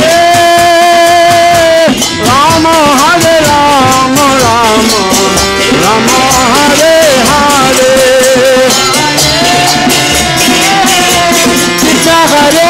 Krishna, Krishna Hare Hare, Hare Rama, Hare Rama, Rama Rama, Hare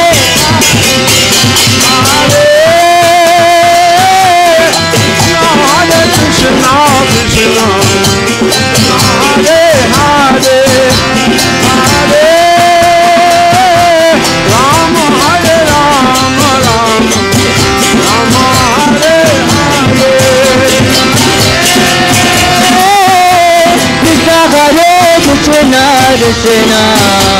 Krishna Hare Hare, Hare Rama, Hare Rama, Rama Rama, Hare Hare Krishna, Hare Krishna, Krishna Krishna, Hare Hare, Hare Rama, Rama Rama, Hare Hare, Hare Krishna, Krishna Krishna Hare Hare Hare Rama Rama Rama Hare Hare Krishna Krishna Krishna Hare Hare Hare Rama Rama Rama Hare Hare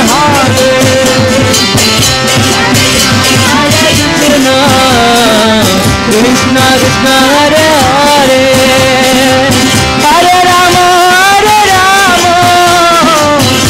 Rama Rama Hare Hare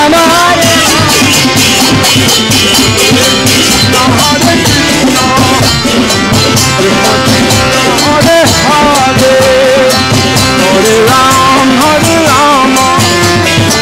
Rama Rama Hare Hare Krishna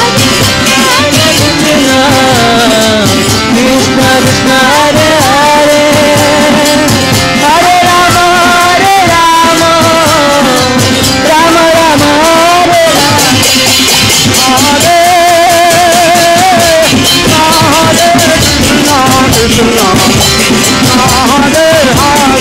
Krishna Hare Hare Hare Rama Rama Hare Hare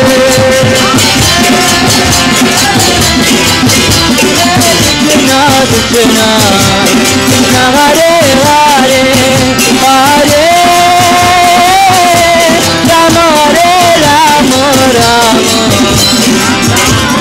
Hare Hare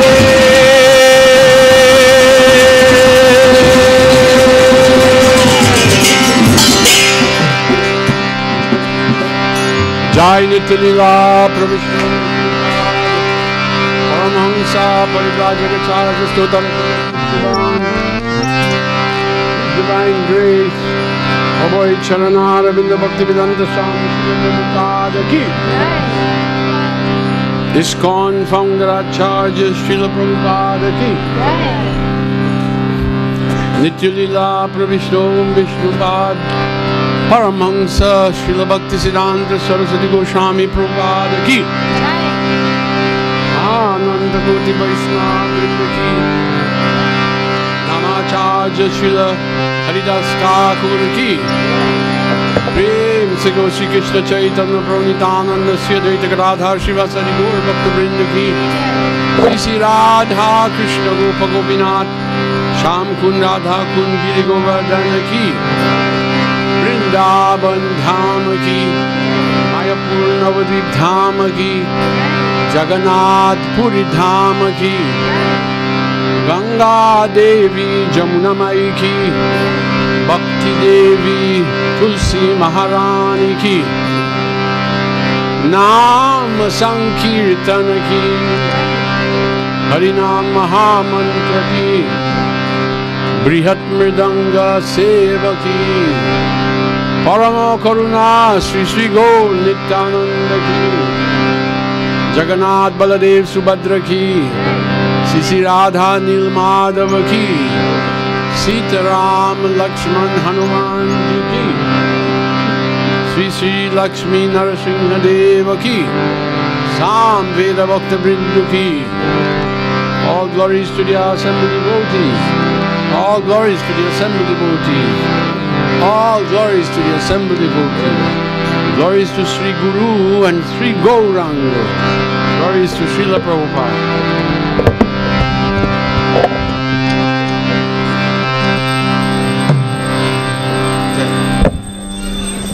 Higher. Little higher.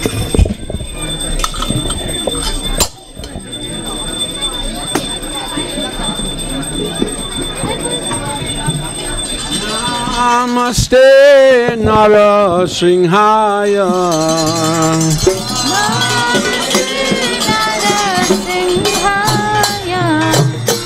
Namaste Narasimhaya.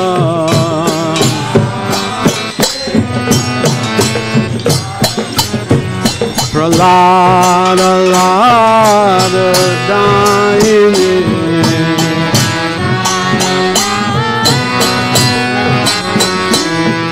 Pralada Lada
Jai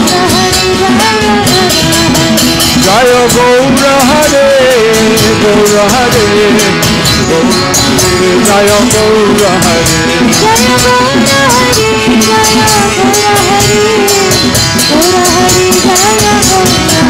Jaya Gaura Hare, Gaura Hare, Jaya Gaura Hare, Jaya Gaura Hare, Jaya Gaura Hari, Jaya Gaura Hari, Gaura Hari. Gaura Hare. Nrsimhadev Bhagwan ki, Bhakta Prahlad Maharaj ki, Gaura Premanande.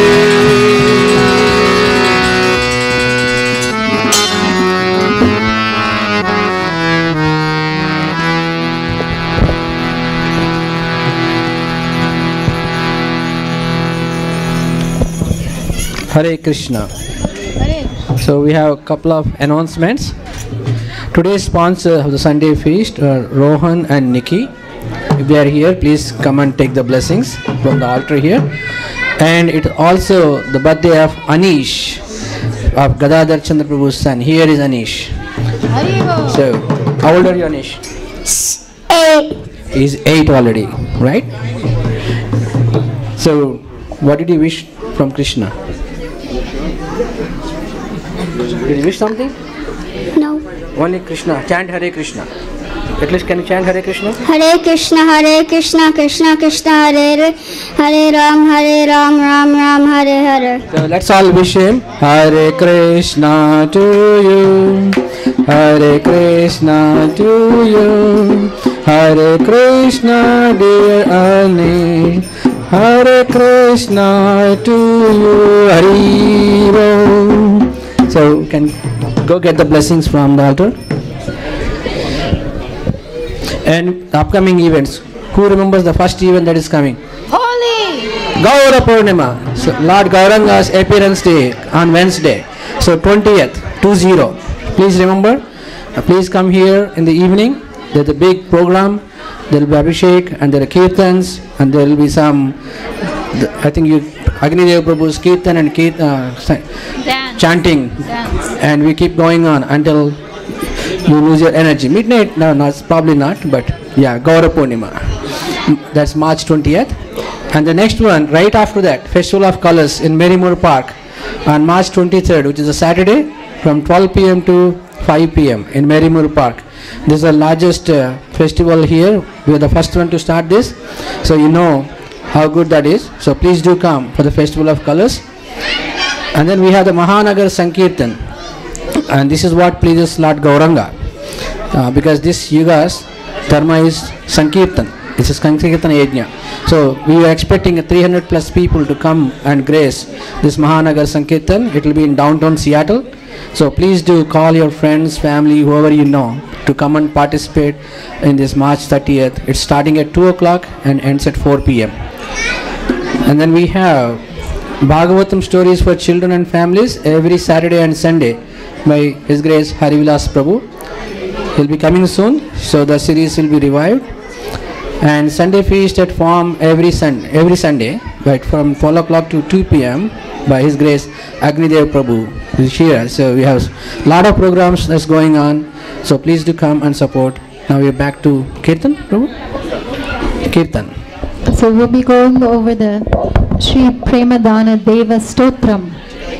So tonight we'll go over another 7 verses. I think we're on verse number 56. There's 70 verses.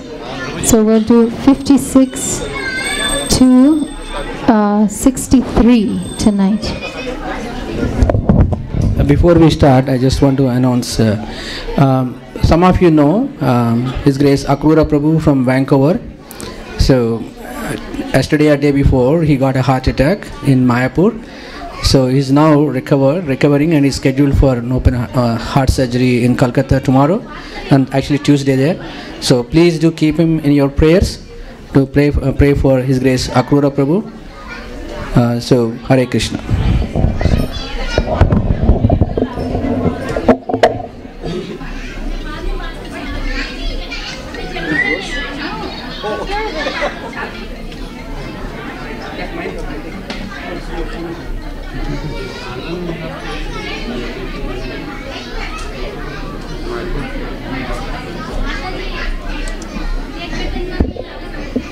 So Anand Prabhu, we're waiting for the words on the screen, please.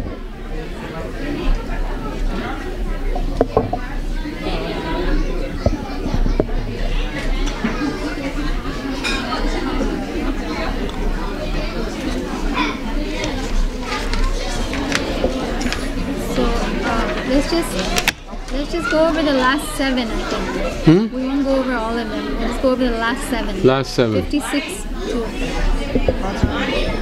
So we need the translation, the Sanskrit, starting from verse 49. We'll do 49 to 56, and then we'll go over the translation. So everybody can join in the chorus. We'll do a call and response with all the verse. One line? 49 to 56. We're doing it one line? Okay. Okay. We didn't do that last time. Hare Krishna.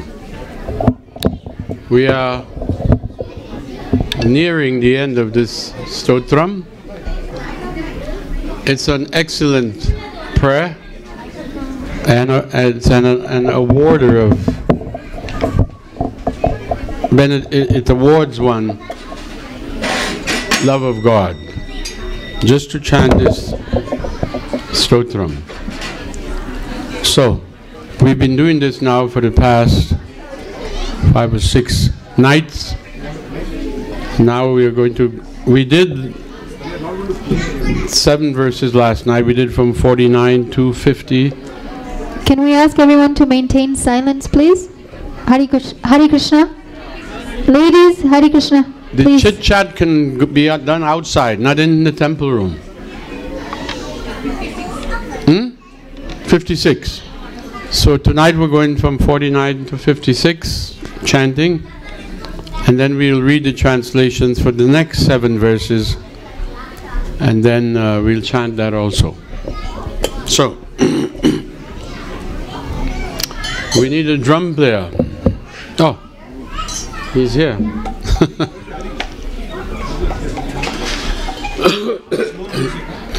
I'm here.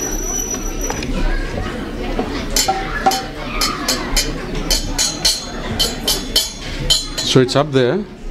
Yeah. This is button style. You can play. And then at the end,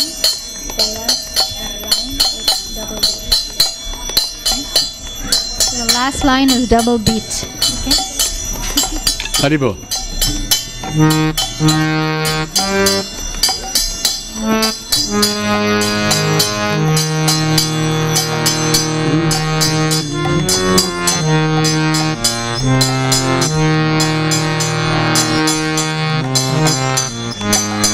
Radhika Vinoda Matra Tattalakshananvayam. Radhika Vinoda Matra Tattalakshananvayam. Sadhu Sangha Krishna Nama Sadhanaika Nishchayam.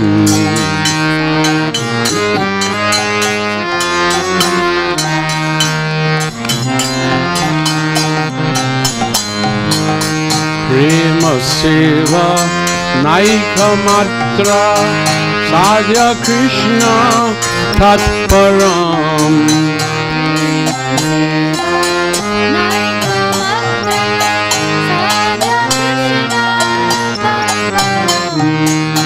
Prema Dhamma Deva Deva Muni Gaura Sundaram.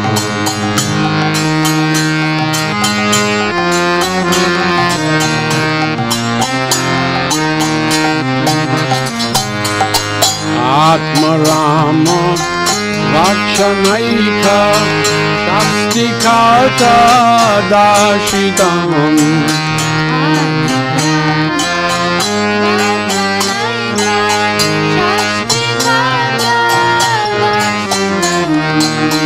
Rudra Sankhya Shabdajata Yadyadadha Sambritam.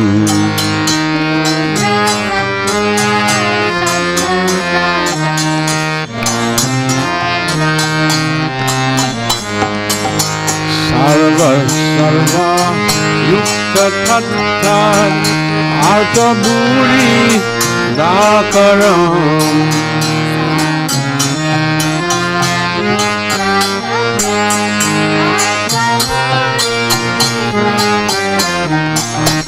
Premadama Devamiva Muni Gaura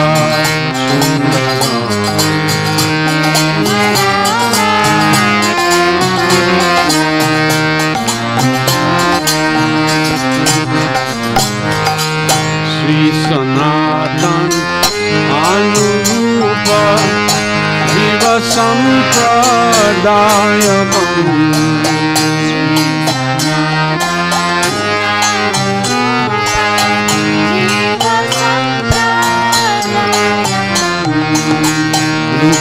Tirtha Shudha Bhakti Shastra Supra Charakam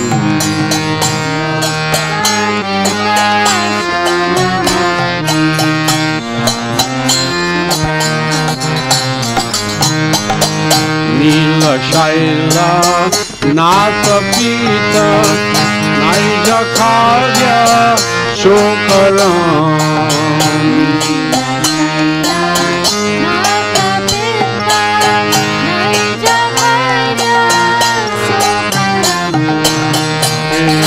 Dama Devamiva Muni Gaura Sundaram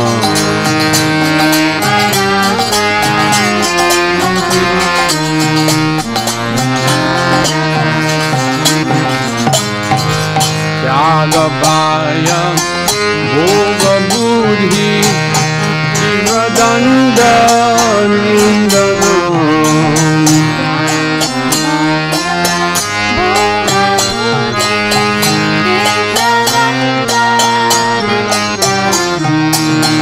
Raya Shudha Krishna Kama Sevanagi Nandana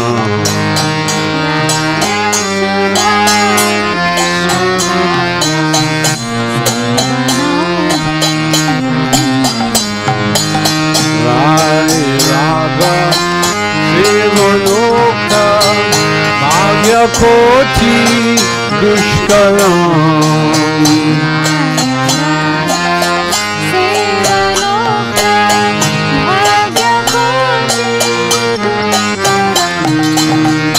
Premadama Devamiva Muni Gaura Sundaram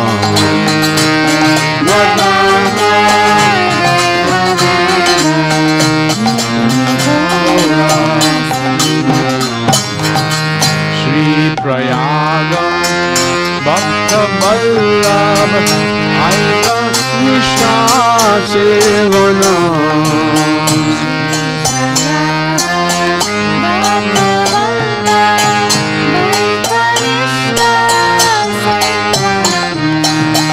Nila Shaila Bhatta Datta Ragamarga Radhana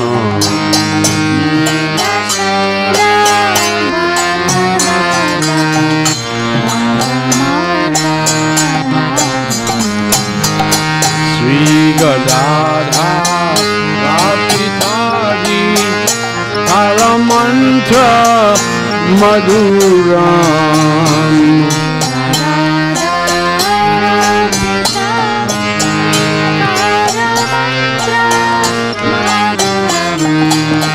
Premadama Devamiva Muni Gaura Sundaram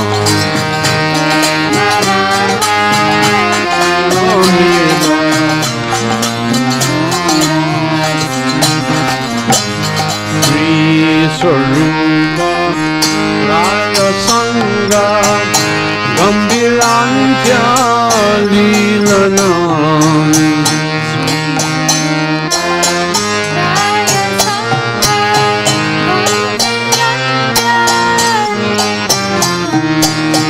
Radha Shabda Bani Garba Vipralam Lamba Shivanam.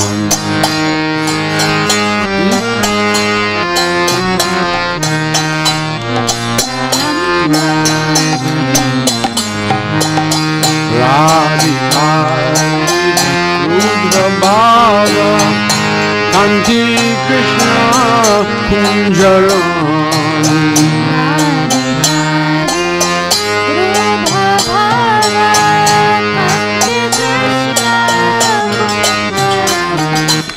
Premadana Devameva Nomi Gaura Sundaram.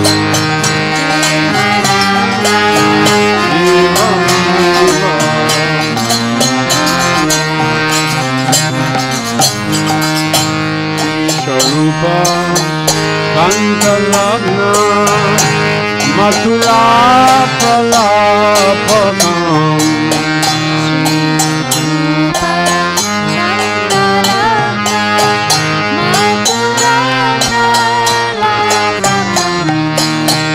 Radhikani Vedanata Ivra Vipra Lambakam.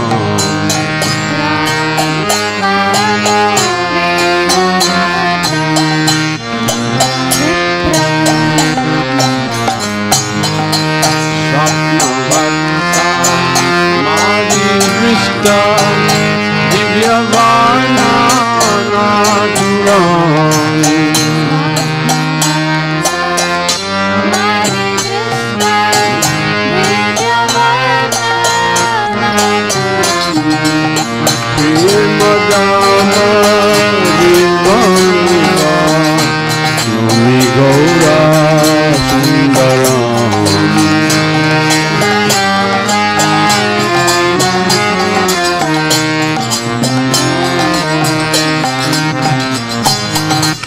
Satikari Bhavajina Deha Divya Shustavam.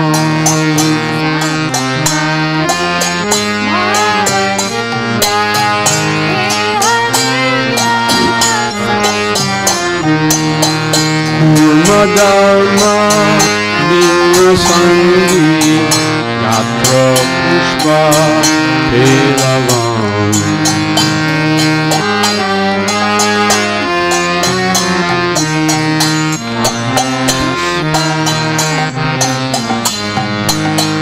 Rashtravirda Padma Gandha Rakta Pita Panduram.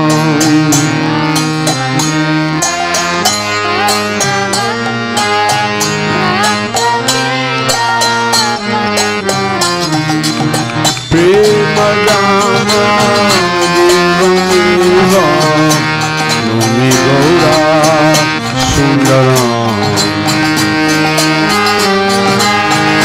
Devameva Nomi Gaura Sundaram.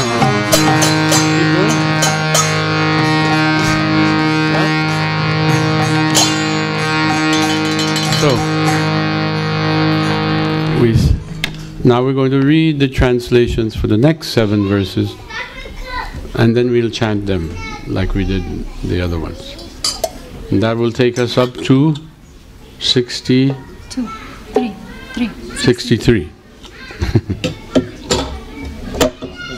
So, text number 57. We are getting near the end. So this is the last few years or days of Chaitanya Mahaprabhu's time with us.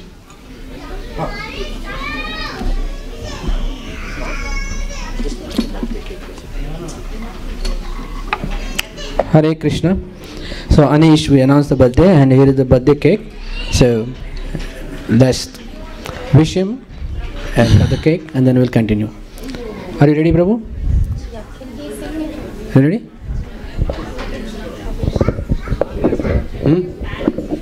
I can sing that. What? No, wish him. He says she wants to sing. Me? Yeah. Hare Krishna. Hare Krishna. start? Yes, yes.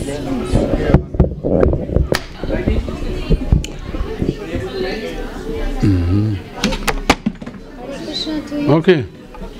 Hare Krishna to you, Hare Krishna to you, Hare Krishna, Hare Krishna to you. Hari Bol. One more time. Come on. Anish. Anish. Yes. Again. Okay, one more time. Hare Krishna Everybody.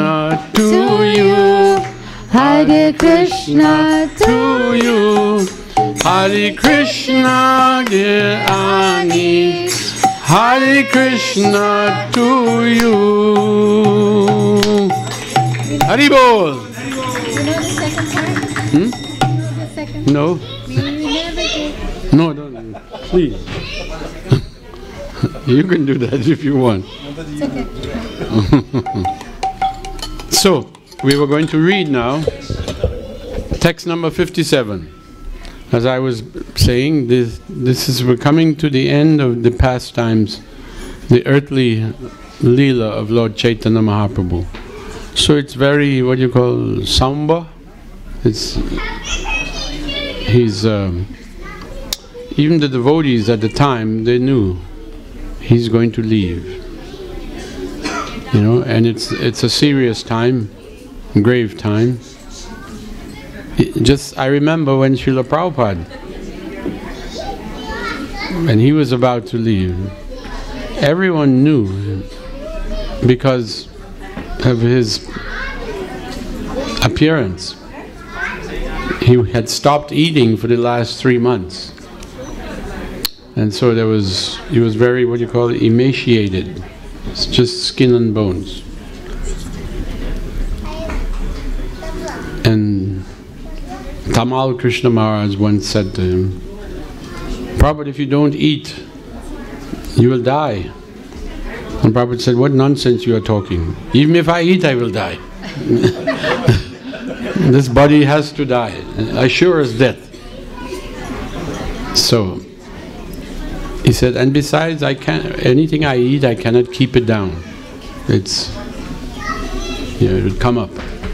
So better I don't eat. And like a yogi, Prabhupada, for 3 months, didn't eat. So the devotees, we all knew around the world, we were getting daily updates. We didn't have the, what you call, internet. There was no email and all these things, but so every few days you'd get a letter from India. And we were always, even though we know what the last letter said and how he was described, still we were hoping against hope that he will bounce back. We expected to get one letter that'd say, Prabhupada's bouncing back. Everything is going to be all right. But that letter never came. Inside. So, the devotees of Chaitanya Mahaprabhu, they knew he was in such a state of tasting feelings of intense separation from Krishna. Now that is difficult for us to comprehend because we are separated from Krishna and we don't feel anything, you know. When Chaitanya Mahaprabhu was once told by someone, said, "Oh, you are such a great devotee of Krishna. You are such a great devotee." He was. His display of devotion was unmatched.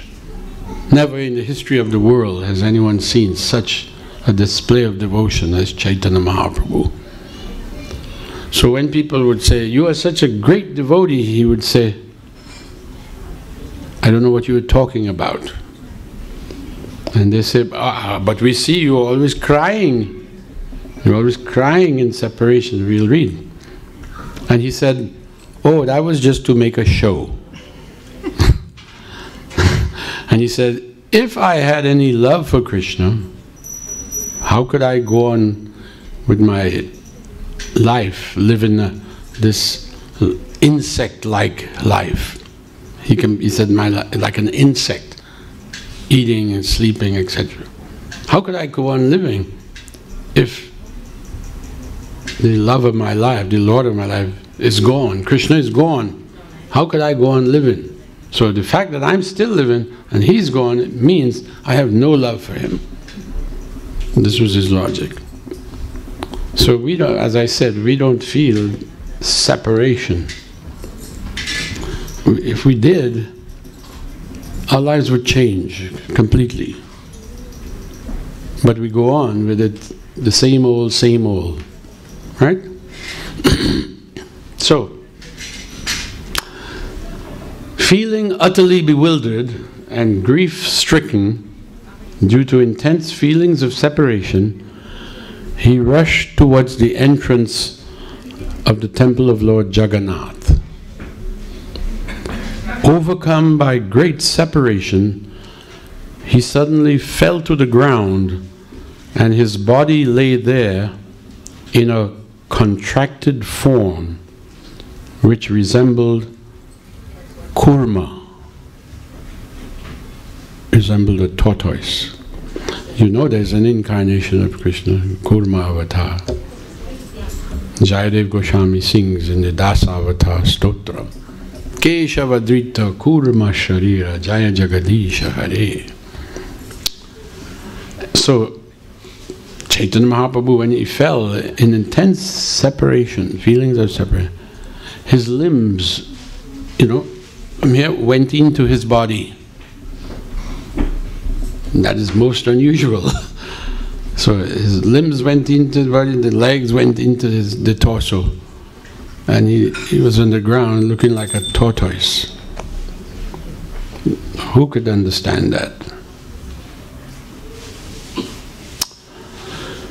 He resembled the kurma, the tortoise incarnation. He was surrounded by telangi cows. That's a type of cow in India, telangi. You ever anyone heard of these cows? I heard of the Ghia cows, but telangi is another one. And these cows were attracted by the divine fragrance emanating from his body. I sing with joy the unending glories of my golden Lord Gaurasundar, the beautiful and divine abode of pure love. Text number 58. Once, on a moonlit night, while wandering along the ocean beach with his devotees and tasting the nectar of Krishna's pastimes, suddenly he saw the reflection of the moon dancing on the ocean waves.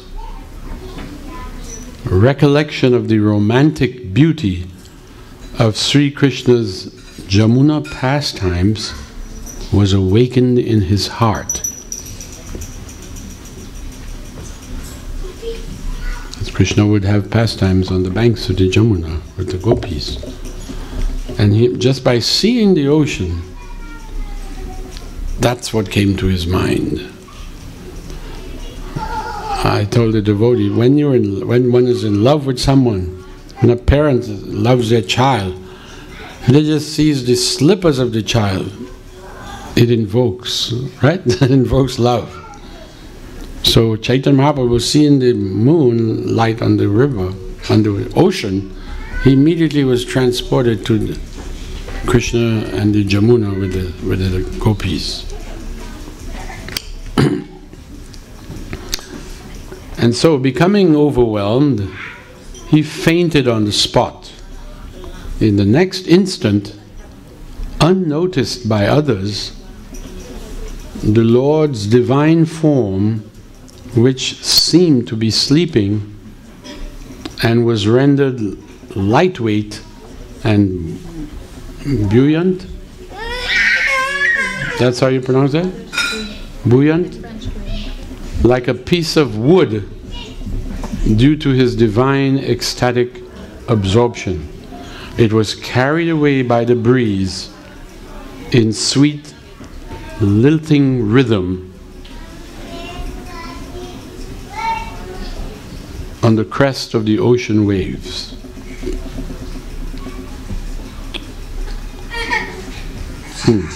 So when he fainted, his body became light, and the breeze blew it into the ocean.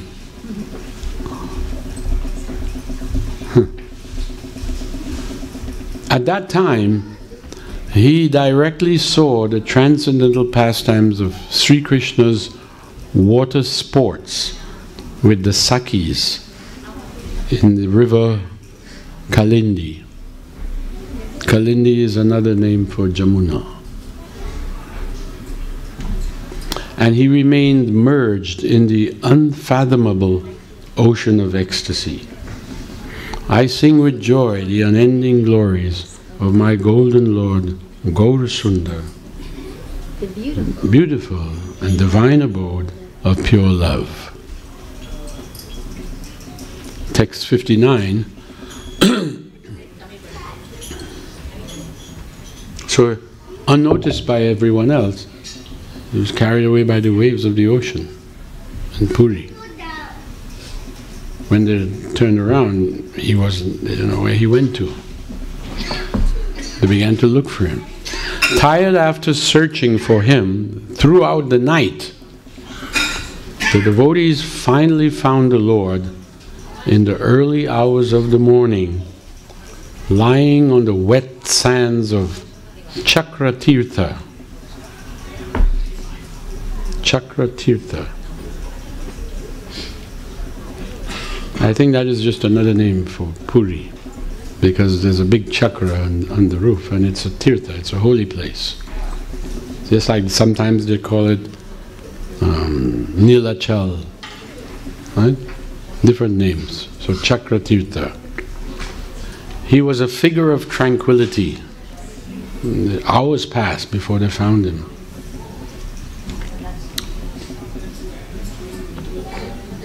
His divine, well-built form, relaxed and sleeping, was elongated.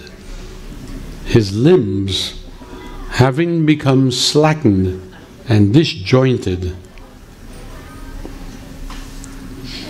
When the devotees thus saw their Lord, their eyes became filled with joy. I sing with joy the unending glories of my golden Lord Gaurasundar, the beautiful, divine abode of pure love. So, when they found his body on the sand, the wet sand, early morning, his limbs were disjointed.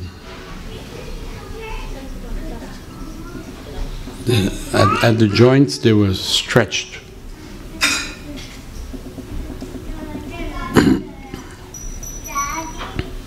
Text number 60. When the anxious devotees' loud chanting of the holy name of Krishna entered the Lord's ears and touched his heart, his disjointed limbs immediately came together properly.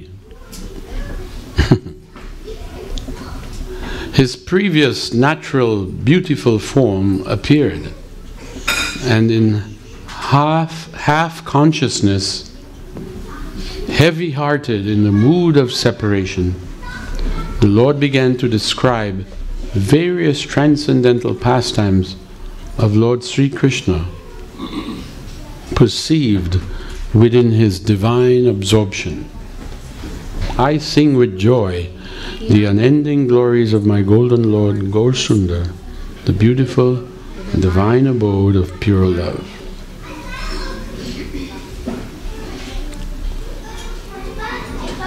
When I read in another this same pastime was described, that when they found him, he was sleeping and almost unconscious, with his body in a strange way, the joints elongated.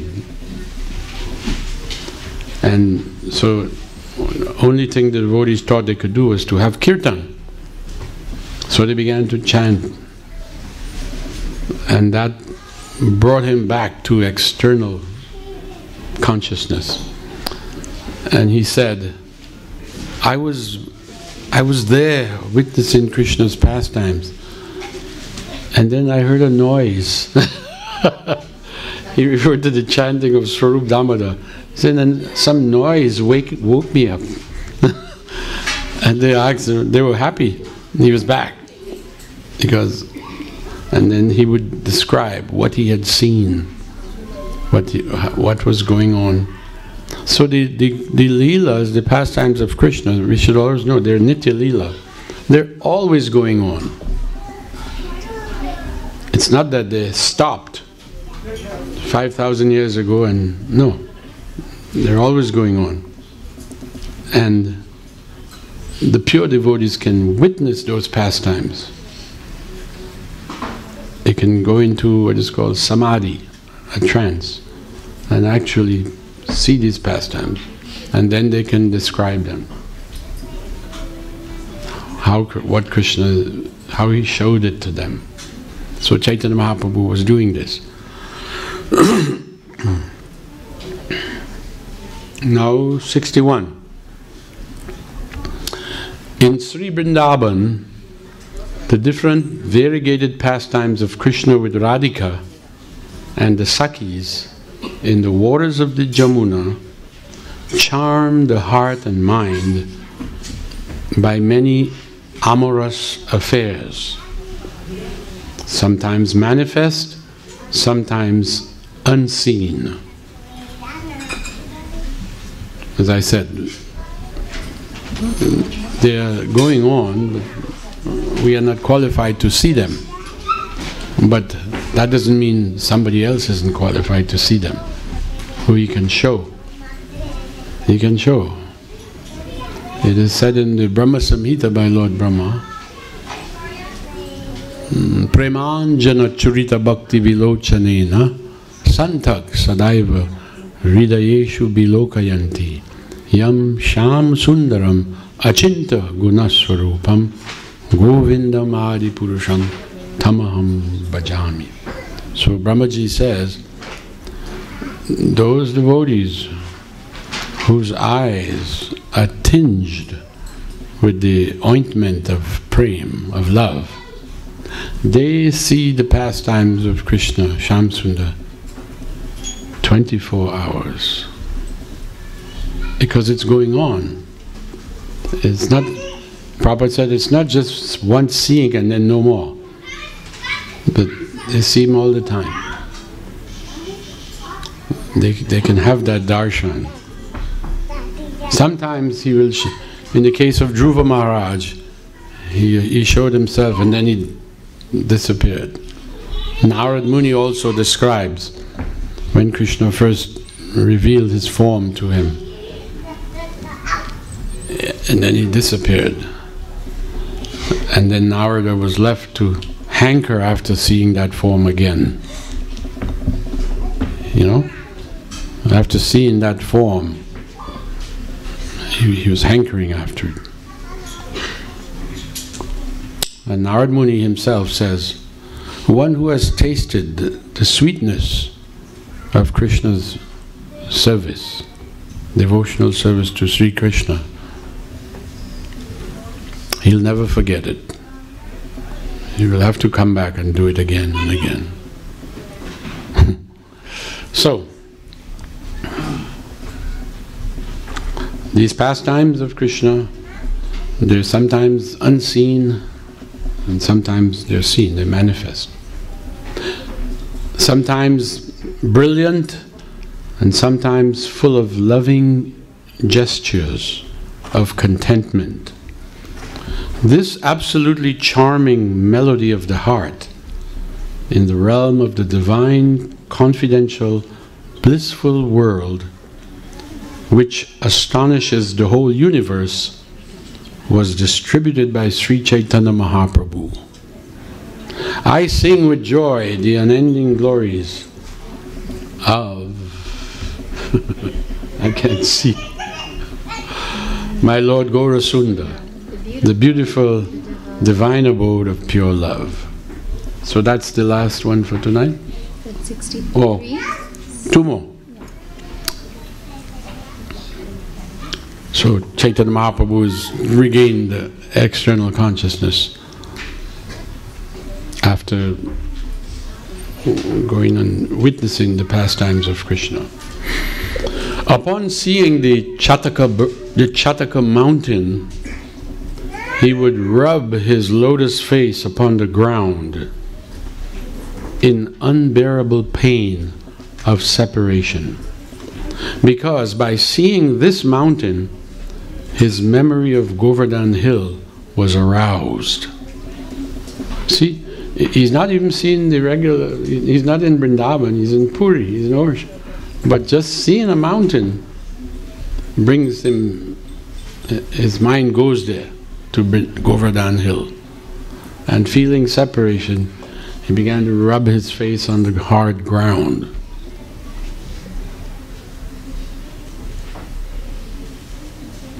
Or, being reminded of the water sports of Braj, he would jump into the sea, manifesting the symptoms of divine madness of love. By these divine indications, he would transmit desperate waves of pain and pleasure from the unfathomable depth of the great ocean of transcendental love of Krishna into the hearts of the devotees. I sing with joy the unending glories of my golden Lord Gaurasundar, the beautiful, the divine abode of pure love. So he was distributing love of God. What he was experiencing, he would give it to his devotees.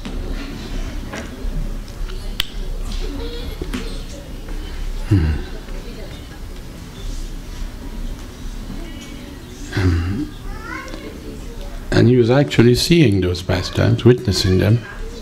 So it was an eyewitness account. It was not imaginary. He would go there. Jai, Sri Radha Nilmadhava.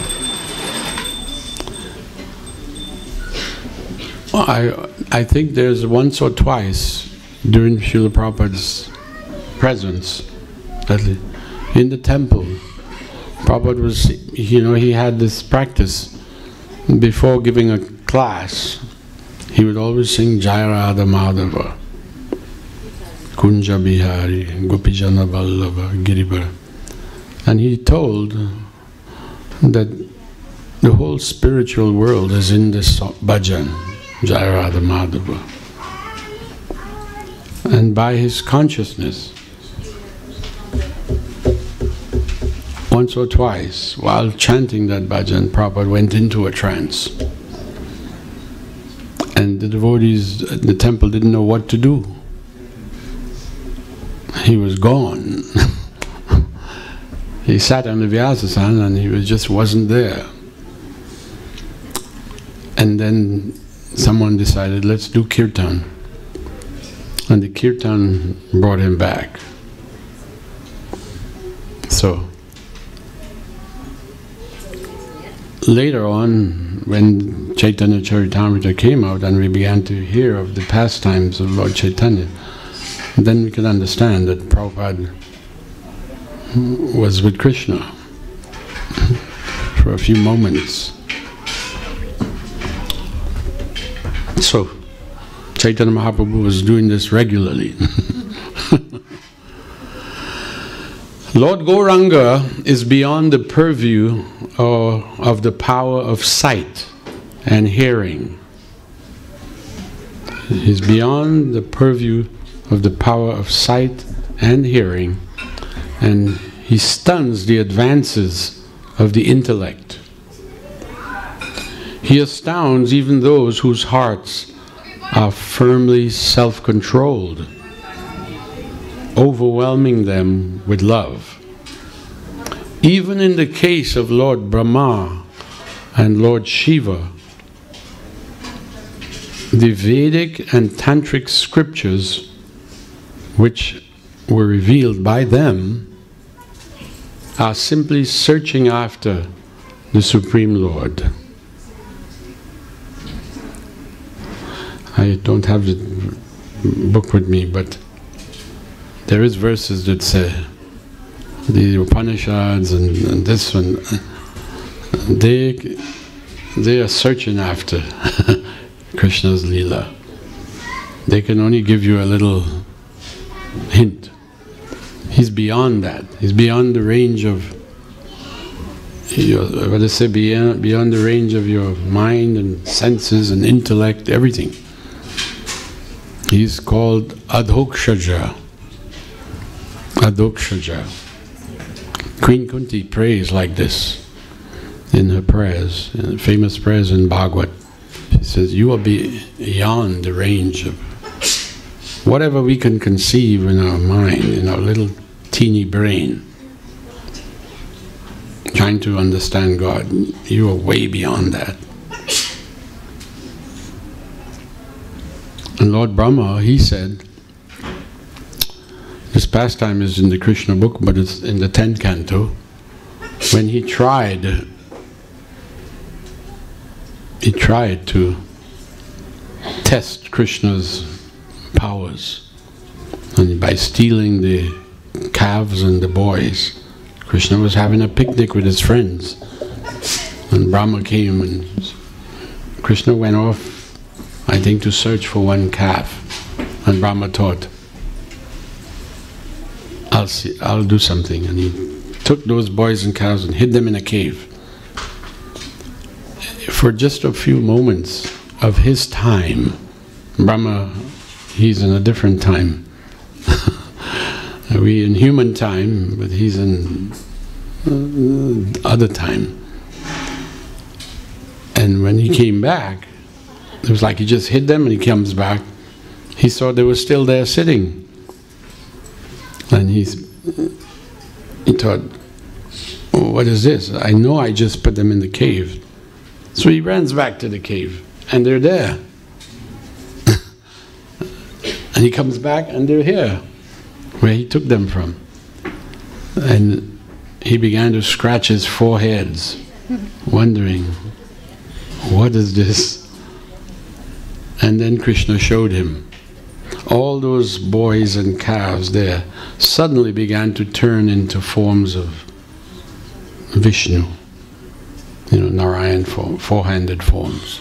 All of them. And Brahma was completely bewildered. And this chapter in Bhagavad is called the Brahma Vimohana Leela. He was very bewildered. Krishna showed him. And Brahma composed some very nice prayers. And one of those prayers he said, someone may say that they know something about God, they know God. But as far as I'm concerned, I know nothing. What he's just shown me is, Brahma is the chief of the demigods. He's powerful personality. And he is bewildered by this little boy, Krishna. So, I sing with joy the unending glories of my golden Lord, Gaurasundar, the beautiful and divine abode of pure love. One more? Oh, that's it? That's the last one. So now let's sing those 7 verses, and then we can go home.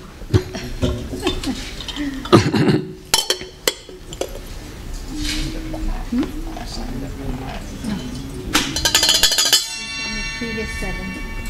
Now we're singing the next 7.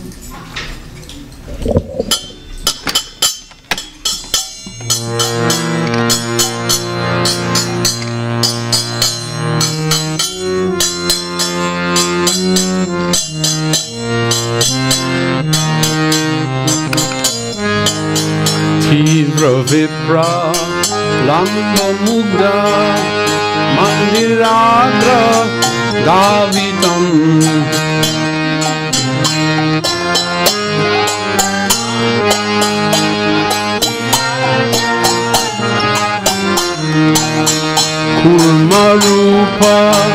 Diddha Lubdadenu Beshtitam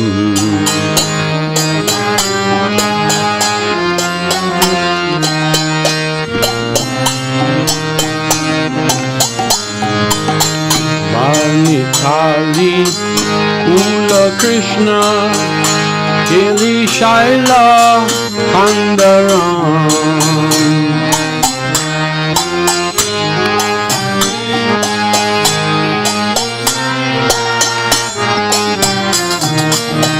Premadama Devameva Numigora Sundaram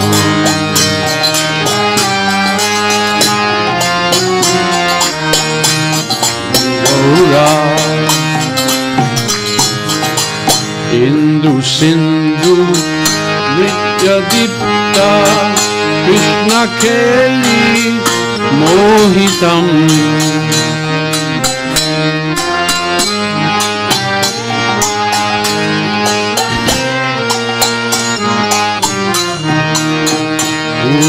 Shirsha Sutta Deha Bhakaranga Bahidam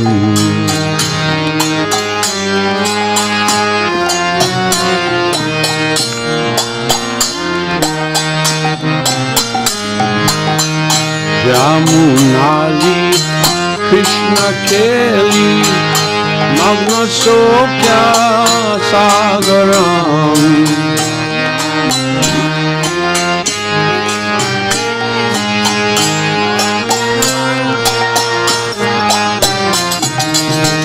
Premadama Devameva Numigora Sundaram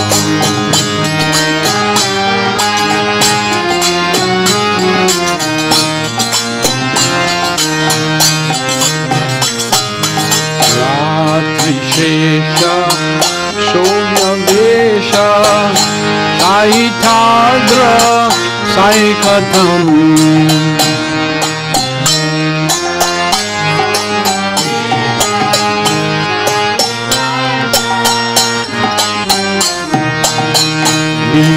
Sandhi Dirgadeha Devavati Daivatam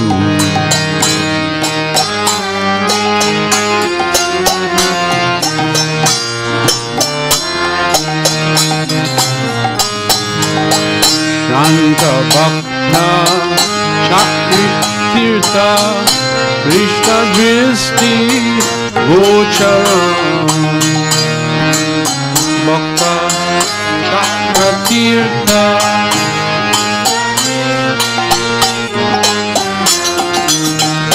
Premadama Devameva Numigora Sundaram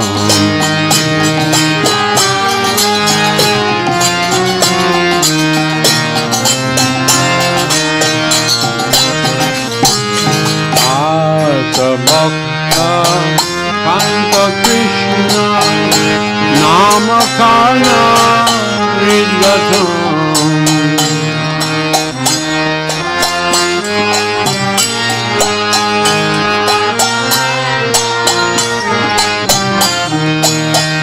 Lagna Sandhi Shustu Deha Sarva Purva Sammatam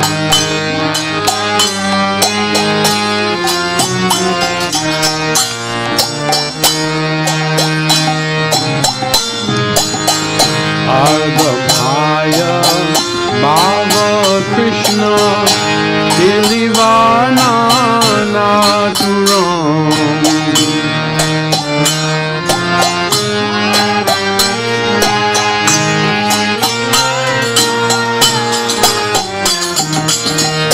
Premadama Devameva Numigora Sundaram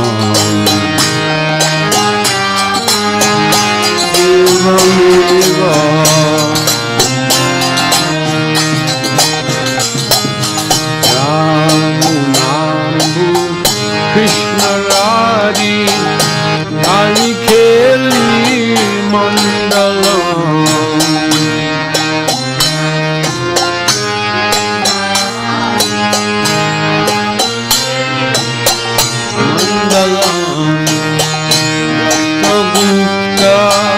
Vritta Tripta Bangi Madan Akulam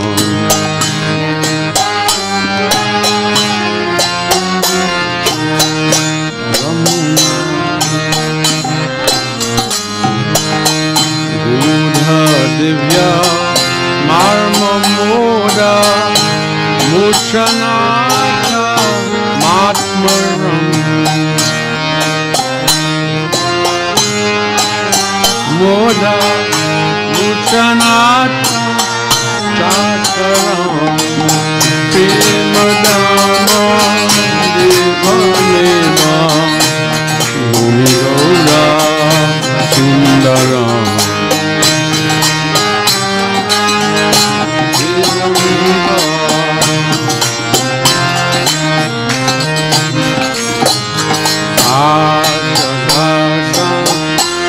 Nadikata Adri Sindhu Lilanam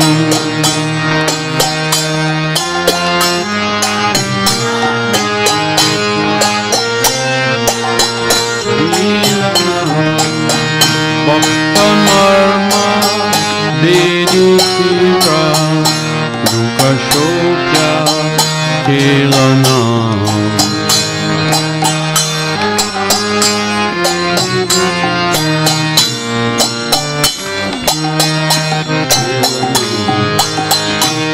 Atyachintya Divya Vaibha Vasritaika Shankaram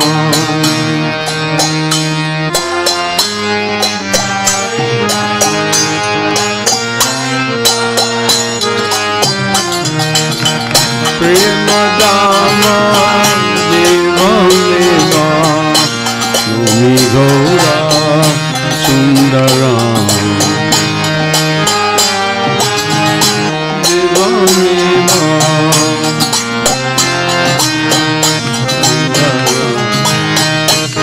Shrotra Gatyatita Bodharodi Sadbudam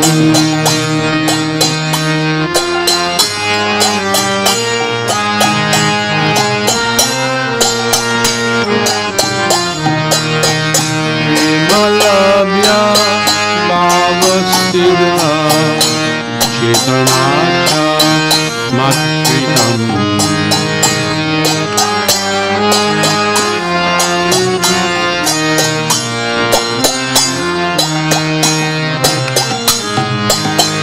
Brahma Shambhu Veda Tantra Mrigya Satya Sundaram